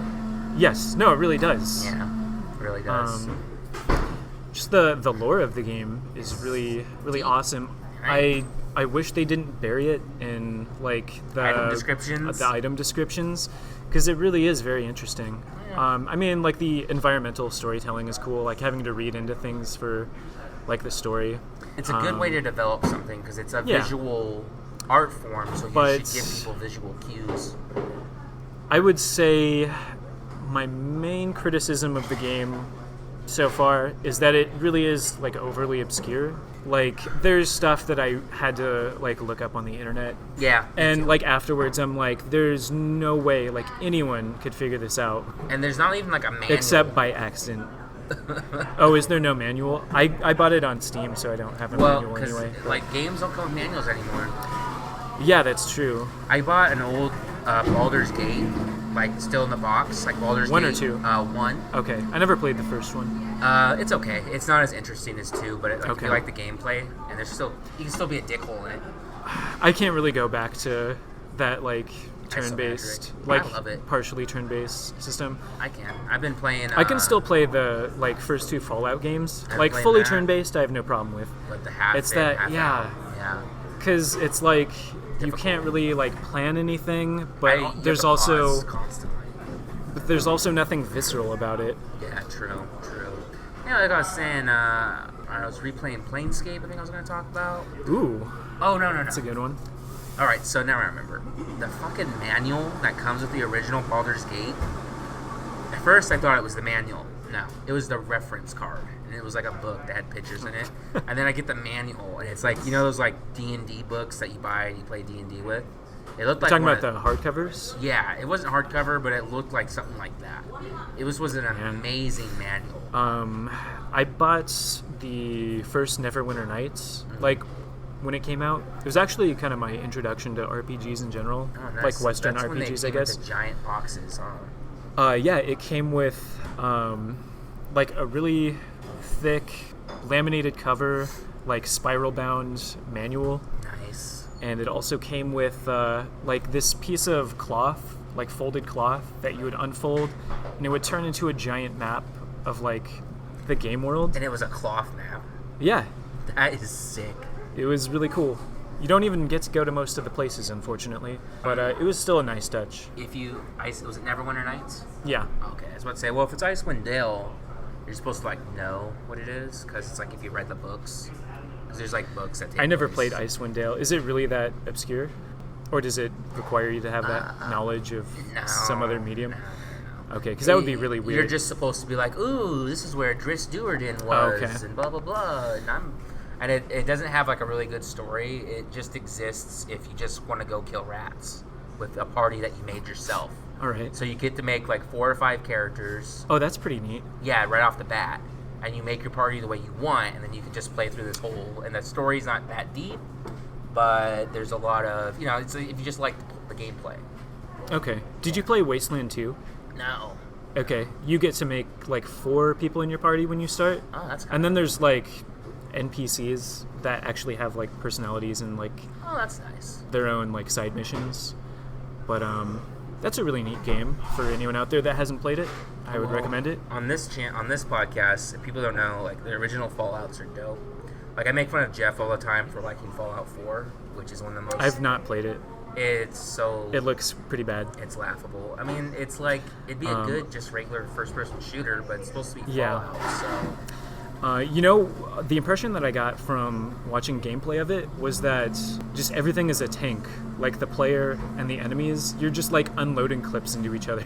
Yeah. I can't play like a shooter like that. It's got to be like Stalker, where Everyone like dies. you get hit and then you got to like hide behind cover and like put on a bandage and then apply Neosporin to your wound. Oh, dude, I found this really cool Stalker mod. The only problem with this, it's like an arsenal mod, so it adds all kinds of guns and stuff. Was it Arsenal Overhaul for Call of Pripyat?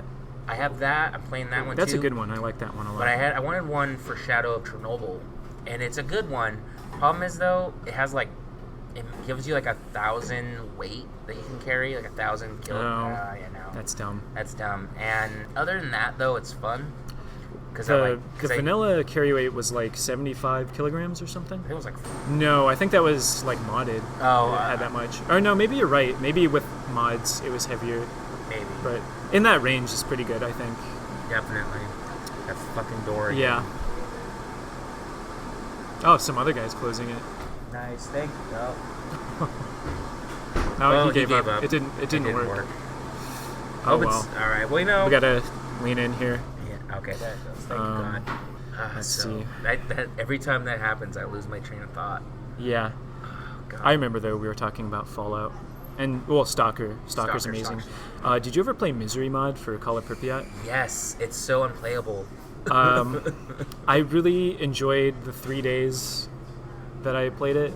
Not that I played like 3 days in a row, but It has good atmosphere, but it's so obtuse and unplayable. no, it has amazing atmosphere. But yeah, it's really. I mean, it is playable, but it expects you to basically invest your life into it in order to like progress. And I just can't do that. Like, I couldn't do it at the time. Like, Especially I if had you only have, a like, job and like a girlfriend. So you only have like an hour to play. Maybe I didn't have a girlfriend at the time, but still, like, I got stuff to do. I wanna get drunk. Yeah, you want to get drunk. I can't play Stalker drunk. I mean, to an extent, you can. Yeah. I like to do like I'd always wanted to get like a Russian vodka while I played Stalker, and then like get progressively more fucked up while I played it. I've actually like taken some shots of Pinnacle vodka while I was playing it, because that was with Misery specifically. Because I remember the time that I had it installed, it was when I was living in San Diego, and there was this. God damn it. There was this convenience store owned by Russians, like on my street. And they sold, I'm sure it was. But they sold Pinnacle vodka, which, if anyone doesn't know, it's a really solid, like, mid-shelf vodka that doesn't taste like anything, which is how vodka should taste.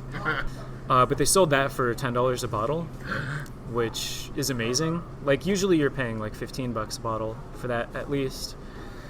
Yeah, so I'd buy that all the time. That's actually beautiful. So you were drinking vodka while you play Stalker, but it's too Well, hard. I was going to talk about Pinnacle specifically, because they're Well, probably their reputation is that they're the people that make those weird flavors of vodka, like whipped cream and like chocolate mousse, I've and just had all those that. other like gimmicky flavors. I've had the birthday cake But one. yeah, that's all gross. What you wouldn't know if you just wanted like gimmicky vodka is that their plain vodka is fantastic. It's really good vodka. Now that's what I want to hear about. Now, you know what has good gimmicky vodka? UV. There's this. I've never drank UV at all. Oh, it's bad. You know, it's it's like, just their font for the front of their bottle. It's ugly. It's so gross. That's so funny. That puts me off of it. What it is, like, there's this, like, one time I found a mint green tea UV. That doesn't sound bad in theory. No, and then I mixed that, and FYI, vodka mixes really good with green tea. And I call that a Levi Island iced tea. Nice. Yeah. And Speaking of Russian establishments, by my old apartment in San Diego, there was tug? a what's that? A rub and tug. Well, there might have been. I wasn't aware of one. But there was a Russian restaurant a couple blocks away from me, and I actually didn't know it was a restaurant for a while because Of all the their dog sign their sign was in Cyrillic. Oh. It still Russian said lovers. restaurant, but it was in Cyrillic, so I had no idea like what this place was. But then I went Russians to only. a poetry reading there one night that my friends were doing, and it turns out, oh hey, this is a restaurant, and it smelled gross because I think Russian food is gross. I've never had it, but Well, what they did have was their own selection of these infused vodkas that like they themselves make, and there's probably like 4 dozen different kind of vodkas that they do, That sounds like a place I'd want to be. and they were doing it on poetry night for like $1 a shot. Drunk poetry. Oh yeah, no, I went to this poetry night, and I was just like pounding these different kinds of vodkas, not because I wanted to get drunk, but I was just so curious what all these vodkas tasted like mint infused, like orange infused, like rose petal infused. That's amazing. That sounds rose petal vodka sounds great. It actually was delicious. I would recommend it if you could find it. Yeah, I know, right? Where can you find that? I don't know. You know, I'm kind of looking at like your haircut and your stripy sweater. You know who you kind of remind me of? Who's that? A certain autistic. Oh no. Oh god. It's CWC. You know, I've been trying to. Oh, you know what? introduce- This is a very similar sweater. It is kind of something he'd do. I mean, it's a little bit Well, you better. know, I think if I do my hair like this, Yeah, there you go. probably it stops looking like that. Yeah. He looks But, way bad now because he's doing the whole transsexual thing. Yeah, I don't pay attention to him. It's gotten sadder. Well, just the whole thing seems cruel to me. At this Like- point, yeah. I think it always was. It definitely got real bad when that guy Clyde Cash groomed a 13-year-old into tricking Chris and having phone sex with him, pretending to be a girl. And the kid had like an obvious fake that's- voice, but like Chris can't recognize human voices because he's autistic. And then the kid would have all this phone sex with him and record it. And they told him to break up his Sonic Chew medallion. That's his original character, Sonic and Pikachu mixed together. And he's an adult, and he'd wear this medallion that he made out of like model magic, this Crayola model magic. It's like something you put in an oven almost. Anyway, yeah, it's like a little shrinky-dink oven or whatever, and it hardens it. Well, anyway, the 13-year-old had to break it up and put it up his ass. And, Jesus. Yeah. That's then- like not cool or like funny to me. Yeah, that's like Well, when it's he like got the whole thing. It's kind of like The Truman gross Show. to me because it's just like a bunch of assholes on the internet making some dude that like doesn't like really No. know any better.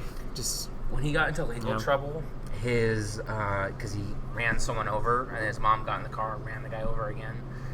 And the lawyer's like, yeah, he's an autistic man-child. Like, literally, he said that in court, and Chris was all like, no, I'm not, I blah, blah, blah. And then he looked at the guy, the lawyer was like, yeah, see what I mean, Judge? And so that's why he always gets off when he, like, commits, because he maced, like, a GameStop employee one time, because he was all upset because there was, like, a new Sonic game, and Sonic's arms were, instead of being blue, were, like, a flesh color. or instead Jeez. of like a flesh color, they were blue. So he was going into GameStops and Walmarts and changing the game covers with like ones he printed out himself, saying like Sonic's arms aren't blue, and so he's vandalizing, and like he'd take down the game like advertisements. That actually kind of reminds me of something that like my sister would want to do, because she's autistic also. Your but sister's she- really nice. I met her once. Well, you know, she has like a lot of like hang-ups about just like weird things, which, you know, is like a Normal girl. Well, no, it's a normal like autistic thing. Oh, okay. Well, I mean, like everybody has hang-ups, but you know, if you're like autistic, it's hard to like get out of your own headspace, you know. Right. Yeah, and you know, it especially doesn't help, like, because my family's like super like religious. I mean, like my parents are like fucking weird people too. So like bringing up like an autistic kid in like this really religious environment, I don't know, it just seems like Autistic. cruel to me. Cool. Oh, you see, now that's the thing. That's why, Christian, I forgot that you have a sister that's autistic. So of course, if you saw a bunch of, well, I mean, here's the thing. That would, your sister would never get to a point of like a Christian Weston Chandler, because Christian doesn't have anyone in his life. Which I also think is part of the reason why he's always on the internet. And why he was like always going back and like getting abused, because all he had was his elderly parents and some church people, and no one wanted to be around him because he stank. And Well, didn't he live in like the rural South or something? he lives in South Virginia or West Virginia, Jesus. Ruckersville, yeah, which is like It's that's American Africa. yeah. Yeah, it's just like it's like Liberia. That there. in like South Dakota, or not South Dakota, South Carolina, yeah, another just like the bad Carolina. Yeah, the South just sucks. And then like his parents. Should have let him Christians- secede. Yeah, I know. What were we thinking? Man, they're gonna just drag everything down They for are. the foreseeable future. Because they don't know no better. Yeah, everyone was talking for a little bit about like Pacifica, like the hypothetical northwestern Independent state, like secessionist state. That wouldn't be. I think that would be pretty cool. Yeah, I like that idea. I like the flag. It just has a pine tree on it. It's pretty cool. I didn't see a flag, but Oh, you know what? That's a different. should have a movement. bear on it. Come on, bears are dope. Yeah. Cascadia is like the Oregon, Alaska, and Washington all becoming like their own like country and like. Why Alaska? I mean, like Because that seems kind of awkward with like Canada there. It's so Canada doesn't start any shit. And then getting Alaska would be hard from America because America wants Alaska because that's like the last place. I don't think they're gonna- Canada wants Alaska, do they? Oh, they have enough oil, but Yeah. like America's gonna want to hold on to it though. Like America, the state. Well, Canada has like They don't even- they have just probably 3/4 of their land is just tundra, Yeah, nothing. and there's probably a bunch of oil there. Probably dinosaur bones and Yeah. shit. Yeah, But it's probably all like shale or something like that's stupid to get to. Yeah, like if oh god. I mean, like, I don't say this based on like hard evidence, but it seems like all the easy to exploit oil is gone, or it's already like being It's pumped already out. yeah, it's already like in barrels like sitting. It's already explored, I guess, is the correct oil term for that. Yeah, that's right, because they didn't have to frack before. Yeah, that's. I think I was talking to you on Facebook recently, and we kind of got into this. It just seems really desperate to does. employ those kind of measures to get oil.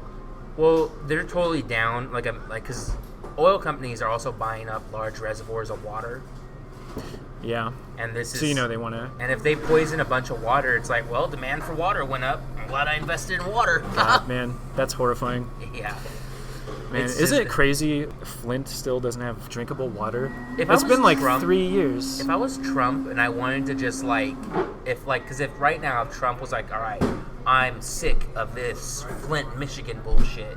I'm signing an executive order right now, $1 billion to Flint, Michigan. Fix that fucking pipe. If he had done that, everything else I'd be like, all right, well, I mean, yeah, I'd be That- like, I'll take that's the pretty. ra- That's yeah. pretty cool. You know, I'll take the racism if we'll get stuff done. But He won't. Yeah. So if he would do that, though, and I wish he would, and just do it for fun. You don't even have to do it for like the rest. I mean, he doesn't give a shit. No. Well, He just wants to like rent his hotels out or whatever. He's the only reason he ran for president. He wants to like boost his brand. Yeah, he's probably gonna have like Trump put on the White House in like gold letters. Yeah. God. Yeah, Trump Palace. Oh, man, God, this is so depressing. It's really shameful. You know what? Because he's always going to be in the history books now. Yeah. And they're like, were Americans just high back then? And they're like, yeah, they legalized weed and they hired. They thought Trump was a good idea. Yeah, good job. Man, yeah, it's really embarrassing. I wish Hillary hadn't have ran for president. Right? No, Bernie probably would have won. Bernie would have won. Everyone would have voted for Bernie. Yeah, he seemed like a good guy. I mean, there's still like a limit to how much you can really get done in that office. I just feel like he'd look better, kind of like how Obama kind of made us look good. Yeah, put like a good face on everything. Yeah, you know, what else can you hope for? And it's like not starting like World War III. Yeah, which I don't think Bernie Sanders would do. No. We seems like a Bernie reasonable Sanders. guy. All right. So here's a would you rather. Would you rather have Trump in office and everything be like the way it is now? Or would you rather have Bernie Sanders be the president, but World War III for sure breaks out while he's in office? Is it like a nuclear war? It might be. Oh God. That's tough. Probably gonna have to go with Trump because I mean he's not gonna be there forever. So, you know, we could potentially learn from that to the extent that any of us are gonna learn anything. Yeah, I think this is a good learning, cause. But then again, we might have World War III anyway. Yeah, and then I don't know. Yeah, I think that's a tough call. I think I'll take World War III just because I want the war to end, and then ammo will be like really cheap because there'll be so much of it. Thinking ahead. Yeah, and then I want to have like surplus M16s. That'd be nice. Oh man, yeah, there'd be a lot of them, and there'd be like negative amount of people too, so that'd be good. And I'm too old and fat to get drafted, so I don't know. Maybe they would still draft me and just like you're gonna eat less. I don't think you're too old. I'm 25. They'll draft you. I don't think it's too old. They'll take you at 28, but I'd have to have like a college. I'm too old. I know. Unless they were getting real desperate, and then like. Because Hitler was in his 30s when he was in World War I. It's kind of crazy. Oh, really? Yeah, because he was older than everyone in his platoon. And he was kind of like a loner. Did you know, like, me and Hitler had a lot in common, like, growing up? Because he was kind of like a loner. That's a good out-of-context quote. I know. Me and Hitler have a lot of ... Me and Hitler have a lot in common ... Levi Sala. How much do you think him and like Elliot Rodger have in common? A ridiculous amount. That's kind of an interesting because you want to know something about because like they both have like manifestos. They're both kind of the same, like lonerish people. Because Hitler didn't want to work hard to do anything. He got like multiple chances to go to that Austrian art school, but the art school of Vienna. But he just wouldn't work hard. He'd just go to the opera. He'd just read books. He'd be a bum. He'd live off his orphan's pension that he was taking like for a long time after he didn't need it. And he just hang out in Vienna, which was like a cool cosmopolitan city, and he hated how diverse it was, and he thought that's why because he grew up in the Austro-Hungarian Empire, which you have to think that's kind of like a weird effed up situation to grow up in, like as a country. I don't know much about that stuff. Well, it was kind of like a German, Hungarian, like country that ruled like all these different people. It was extremely corrupt, but like weirdly progressive in some ways. Because they had like orphans pensions. Well, and stuff. What was it called? The Republic before, like the Reich. Oh, Weimar Republic. Yeah, the Weimar Republic. They were like fairly progressive, weren't they? Very progressive. In fact, but I mean, like they were still. Like dealing with the fallout of World War I. Yeah. So, I mean, yeah, what can you do? Well, it was kind of like World War II was bound to happen. It was basically just an extension of World War I. Yeah, you don't lose something called the Great... Like, how do you lose a whole generation of young men and just let it go? Yeah. You can't. And if America hadn't intervened, I don't think World War II would have started. Because I think the overwhelming victory that the Allies had kind of twisted the knife. I think if it had just won in a draw, I think Europe would have wound up in a lot healthier of a state because they would have just been like, well, no one won. But Germany had this idea of they were stabbed in the back during World War Well, I. yeah, with man, what were the war reparations called? The Treaty of Versailles. Yeah, that was pretty messed up. Some it was people- totally unpayable. Yeah, it was just to keep the French economy like stable while they rebuilt. Well, it just seemed like it was also kind of like a slap in the face too. Like, Yeah. we know you can't pay this, but Well, also whatever. they made Germany sign responsibility of the war, which it wasn't Germany's fault. They just came to the aid of their Well, they- ally, Austria-Hungary, who... Oh, that's right. There was a huge convoluted series of like alliances yes. back then. So Wasn't that weird? Yeah. Like, know. I don't think that would happen now. It's almost weird how like they want there to be more war, but they know they can't. But not with like, each other. Like they... yeah, not where there's like real stakes for them. Because like the minute like the owner class starts getting hurt, that's suddenly Right. we have to do something. As soon as it's interesting, like if 9/11 happened at like say I don't know, like a poor people area, like if it just hurt farmers, yeah, that would have been a war. But for some reason, they blew up this It's financial yeah. building, and man, we were just like they responded fast. Yeah. That was so weird. When It was- Trump, yeah, that was the heart of I don't World want to say trade. necessarily like American imperialism, but that kind of like it was a facet. financial like colonialism. It that was is- they were the been bean, occurring for, I like- think it was like the bean counters of like the Imperium. Yeah. Yeah. No, that's a fair assessment. Yeah, and they it's weird like the World Trade Organization is an evil organization that has done way more damage than Al Qaeda.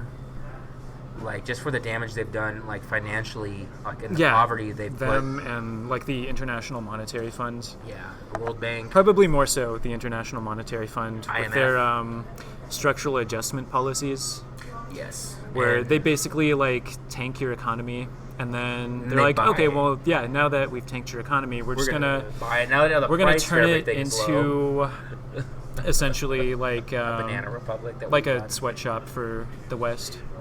Yeah, then so they extract raw materials and produce the goods too, Yeah. and then Oh, they make definitely. it safe, and they open up like a sandals resort, and then and Yeah. then that's our country. That's pretty much us. That's ours. That dam that we bankrupted their country to build was all built with like American supplies, American labor, American money, and then they don't even end up owning it, and oftentimes like whatever like infrastructure thing they got tricked into getting into. Not only do they not own it, but it does not do even close to what they want it to do. Like Ecuador got fucked. IMF, they're bad, they're evil. So I don't know how to put this, but I kind of sympathize with Al Qaeda. And I'm kidding. I don't sympathize with Al Qaeda. You know what's interesting is how much infighting there is now between all those different like Islamic factions. fundamentalist groups. Yeah, Like the it's- Taliban, now like ISIS, Al-Qaeda. Al-Qaeda, Al-Nusra. It's weird how we gave help to Al Qaeda and Taliban to fight Yeah. ISIS. It's Yeah. Everybody, forgot how mad they were at Al-Qaeda. it just went on for so long. It's all like, who cares? It's all the same. Just bomb some of them. It's just funny, like, how just that trivializes, like, everything that has happened in the past, like, decade and a half. Just like, oh, hey, by the way, we're, like, helping 10,000 U.S. these soldiers people that we died. were supposed to be really mad at and that we started 2 wars allegedly over. Did you ever see that movie, Korengal or Restrepo? There's these documentaries about... What's the second one? the second one is Korengal, actually, and the first one's called Restrepo. And they're about these Marines in the Kandahar Valley, or they're in the Kandahar region, and they're in the Korengal Valley, and they have like a fire base set up. And these Marines have seen the most combat that any of our soldiers have seen since World War II, right? Okay. And so like they don't even know how to deal with these guys because they're not used to like people who've been like this that like are shell shocked, and because they're fighting. They're like 2 Marines got knifed and their guns stolen by like insurgents, so that's how close they are. And Damn. yeah, and then they hunt insurgents at night too. And basically at the end, after like all these people have died, their forward operating base is named after like the medic who died. He got shot in the neck on like his 2nd day there. His name was like Restrepo. So they named like one of their operating bases after him. And at the end, everyone's leaving. The Al Qaeda's take back like that base and everything. Yeah, that sounds like a pretty good metaphor for the whole thing. Yeah, it was just a big waste of money so they could. Yep, that's what it is. Yeah, war. I don't support the war. Yeah, me neither. It's dumb. I don't. God. All right. Well, you know what? Wow. This is the first podcast that made it to 2 hours. Oh, really? Yeah. I'll probably have a lot to cut out, but you know what? I think we're gonna wrap we it up. probably still haven't talked about a lot of interesting stuff either. I mean, there's like a little gap in there where it was like recording, but I can cut all that out. I feel like we talked about all kinds of interesting stuff. Oh yeah, I'm sure we did, but Yeah. it's like a drop in the bucket compared to how much we could talk about. Oh, I mean, I could record more of these like while I'm down here. That's I'm true. here another couple days. I'd like to get Uber Mike on. He seems like he'd be a good podcast guest because he's got opinions and he's really like smart. His opinions. He has a very like good. not flowery manner of speaking. He has purple prose, I guess, is what they call it. What's that? Is it the gift of gab? He says things in that very, not necessarily anachronistic. He's very like gentlemanly. Yeah. He says things in a very like old-timey gentleman way. Like he talks like Edgar Allan Poe writes. I've never read Edgar Allan Poe. So. Yeah, I've read Edgar Allan Poe, and I wouldn't compare him. He's good to listen to, though. He talks like a paladin from a fantasy. Yeah, he talks like novel or something. Aragorn in. I don't remember what any of those people were. Oh, really? No, even I've only seen the Lord of the Rings trilogy once, like when it was really? in theater. Oh, I don't remember. I couldn't tell like a lot of people apart. Oh, yeah. You know what movie was like that for me? Black Hawk Down. I can't tell any of the characters apart in that movie. Well, it's because it's all just Soldiers. jumping around from dudes in camo. Yeah, So, it's so weird. you know, I gotta confess, I generally do not like fantasy settings. Yeah. They just don't really interest me for the most part, which is kind of why Dark Souls surprised me that I enjoyed it. But just because its setting is so like weird. There is a way. I want to make a fantasy story. I do enjoy the fantasy setting, but I'm trying to figure out a way to make it work because there's ways to do stuff like kind of like how the movie Drive. If it was done by anyone else, it wouldn't work. Yeah, that's true. But it's all basic concepts that you're familiar with, but it's just set in this really good way that's very entertaining, and that's how I kind of want to do fantasy. And I kind of want to do like a fantasy story about like a changing world, which has been done. And I don't know, I guess like... I mean, that's kind of what Dark Souls is about too. Yeah, it's kind of like a global The warming whole like kind of age message. of fire, age of dark thing that doesn't really, like once you probe into it, it doesn't make a whole lot of sense. But, I don't think But it makes enough sense that it's interesting. And it's kind of like some stuff needs to be like mysterious for it to work. Yeah. You know, because Yeah, well, you know, I think the people that like wrote the story for the game probably didn't have like very concrete ideas of how their world worked. They just kind of built things kind of around tone. Yeah, which isn't a bad idea. No, it's a good way to do things. In fact, tone is probably one of, like is something like you can easily like lose track of while you're doing a story, and that can really fuck it up. Yeah. 'Cause Oh, you get- definitely. Yeah. In fact, that's something. No, that's good to bring that up. That's something to look into. Tones on these podcasts. This podcast is just Speaking of so tone, bad. actually, I recently replayed through the first Mass Effect. I've been replaying that too. And, like, I mean, that game's really janky. The combat's not very good. But it's a pretty good game overall. It does a pretty good job of capturing that feel of, like, exploring this whole, like, weird alien universe where you're not necessarily, like, the center of it. Even though, I mean, they kind of shoehorn you into the center of the action. Especially by the third game. I'm just talking about the first game specifically right now. Okay, so after I beat the first game, you know, pretty satisfied with how it went down, I started trying to replay through the second one, which I had really good memories of, like, because they nailed the combat mechanics. And I remember the atmosphere of the game being pretty cool. It was like darker, like edgier. Suicide mission. Yeah. But that's mentioned a lot. But I couldn't get into it this time around, and I wasn't sure like why. You know, whenever you have a question, you go on Google and you ask it a question. Even if that question is about why you personally don't like something, you might be able to find somebody that had a similar thought. Yeah, and fleshed it out.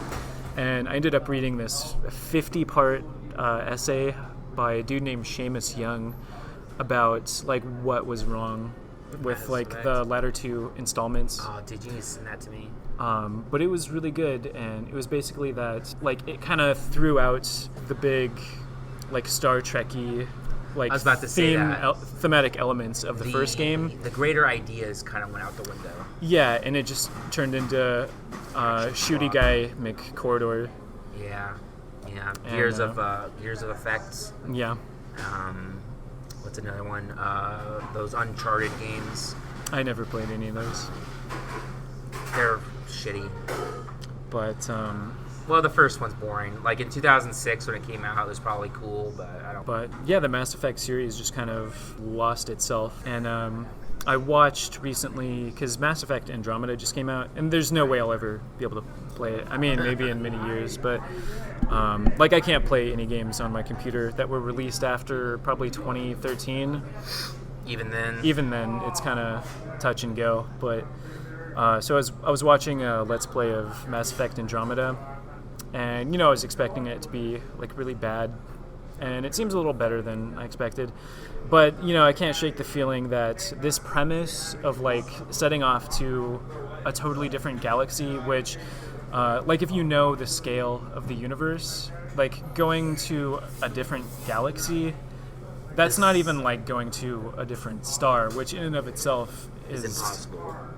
I mean, it's possible, but it would take a really, really long time. And a whole other galaxy.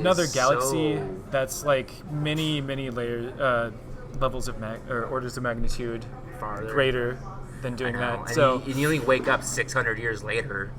Yeah, and it's like that's not enough. 600 years at light speed. So I mean, just assuming that that's possible, like it's a really cool idea, like exploring this totally like alien setting, and you have no idea what you're gonna find. I don't know. Who the hell knows? It could be. Hopefully, there'll still totally be aliens different. that you can have sex with. Right, because that's what Mass Effect's about. But I feel like that premise of like exploring this huge, totally unknown new place is kind of wasted on like shooting mechanics. Right. I don't know. It just like trivializes that sense of discovery. Because you're only going there to shoot things. Well, I think that's a commentary on colonialism. No, it's not. It's because it's just easy to make a game where you shoot things. You gotta be able to shoot stuff. Yeah. Like imagine a Stalker game, but it was like the movie, so there was no guns.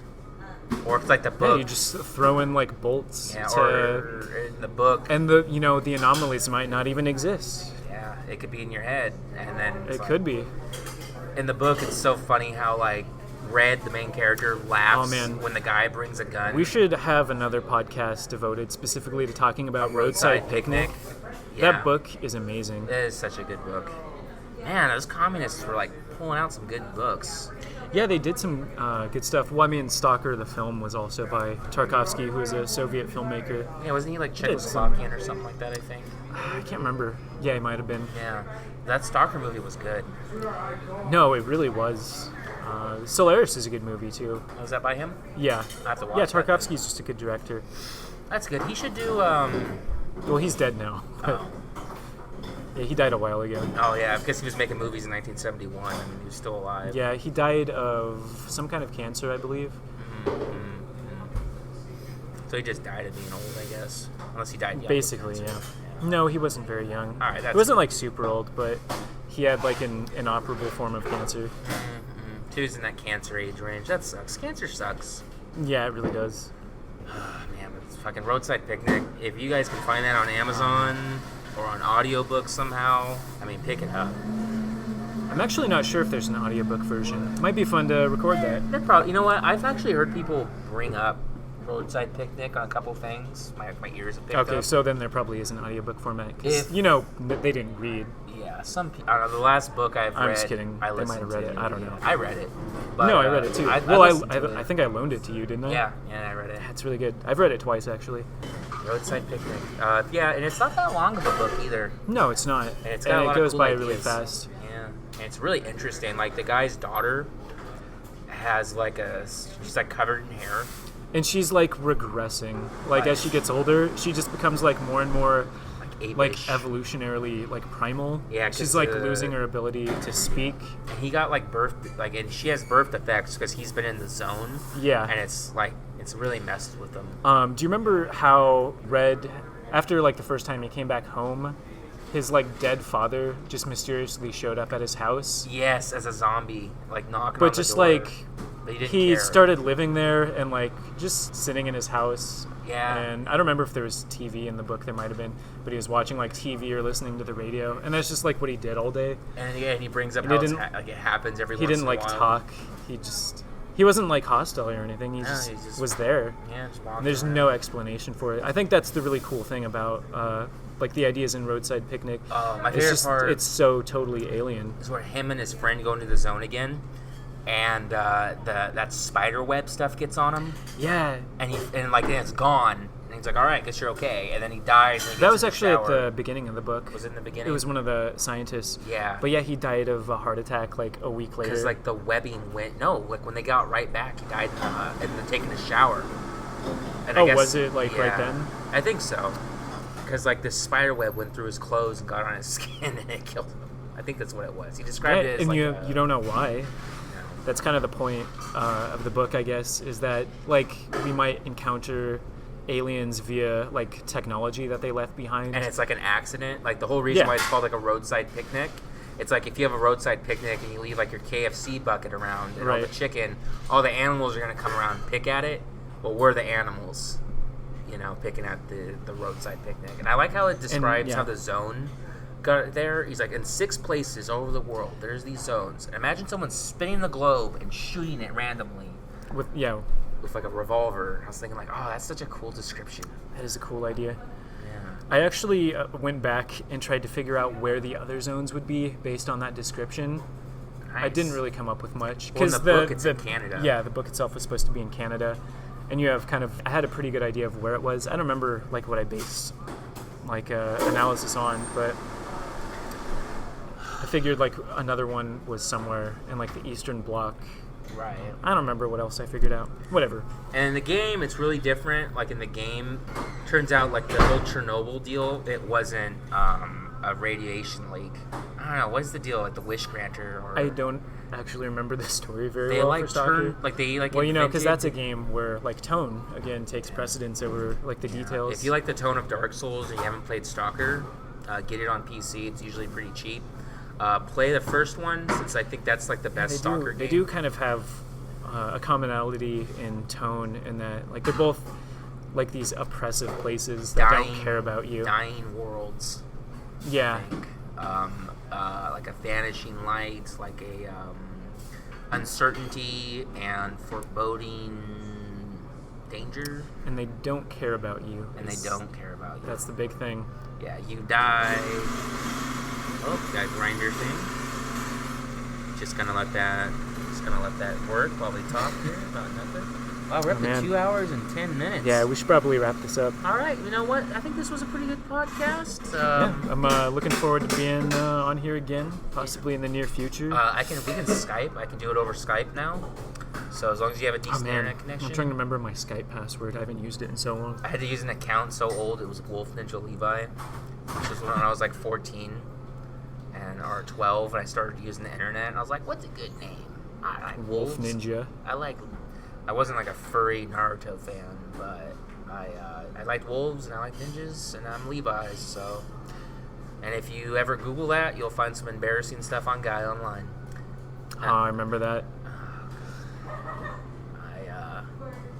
On the last podcast, I go into with Jeff about like my history on quick Gaia. question. This probably shouldn't even be on the podcast, but did you ever go into detail about the exorcism story? On the Malachi episode, he calls in, and I have to hold it up to the thing. But yeah, Okay.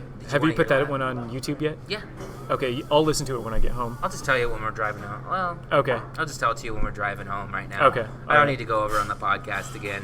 Maybe in a few more episodes, because I had to hold up a phone to this, and then Yeah, I mean, well, if you already talked about it, we'll just discuss it later. Well, no one probably listened to that, but yeah, when I was like 9, a little bit before 9/11, 7 adults came over, and did an exorcism on me because I was throwing a tantrum. Man, Yeah, it's insane. that's him it, man. That is him it. So Well, it's a lot of places in America too. and the Middle East, 1,000 years ago. Those fucking morons. God, not the Middle East. The people that did an exorcism on me, which I'm not like traumatized. I might be, but like I don't. I think it's funny now. Like it makes me laugh, and I love. Well, telling that's people. one way to deal with trauma. Oh, really? Yeah, I say. I don't know. I'm just making that up. I say Probably, right? I within- have a degree in psychology, and it's totally like I don't remember anything. I probably should be able to contribute diagnose more a little to this bit. conversation, but Yeah. I don't remember anything. Well, psychology is like one of those degrees you get when like you don't know what you want to do. That's why I got it. Yeah. So. Well, I mean, 'cause psychology was really interesting to me at the time too. It is when you first like discover psychology, like it's so interesting how like you can start like identifying things in yourself, like little patterns you do. Not that like I never self-diagnosed, but like I could see my narcissistic Oh, man. patterns. And Just freshman psychology majors diagnosing everybody. dude, there's a really good American Dad line It's a good meme. where Haley's like, "Oh yeah, I just had my first I just came back from Psychology 101." And then Steve's like, "Oh, so you know how the whole world works, huh?" And she's like, "Yeah, pretty much." Pretty good. Or something like that. But God. I don't know, like I feel like it's okay to self-diagnose, but not to diagnose other people. Yeah, I mean, you have to kind of be like aware of like yourself to some degree, because Your limits. let's be real, the American healthcare system, like most others, don't really They care. need to make money so they can pay Yeah. off their student loan debt. And Oh, pay for their God. malpractice The irony. insurance.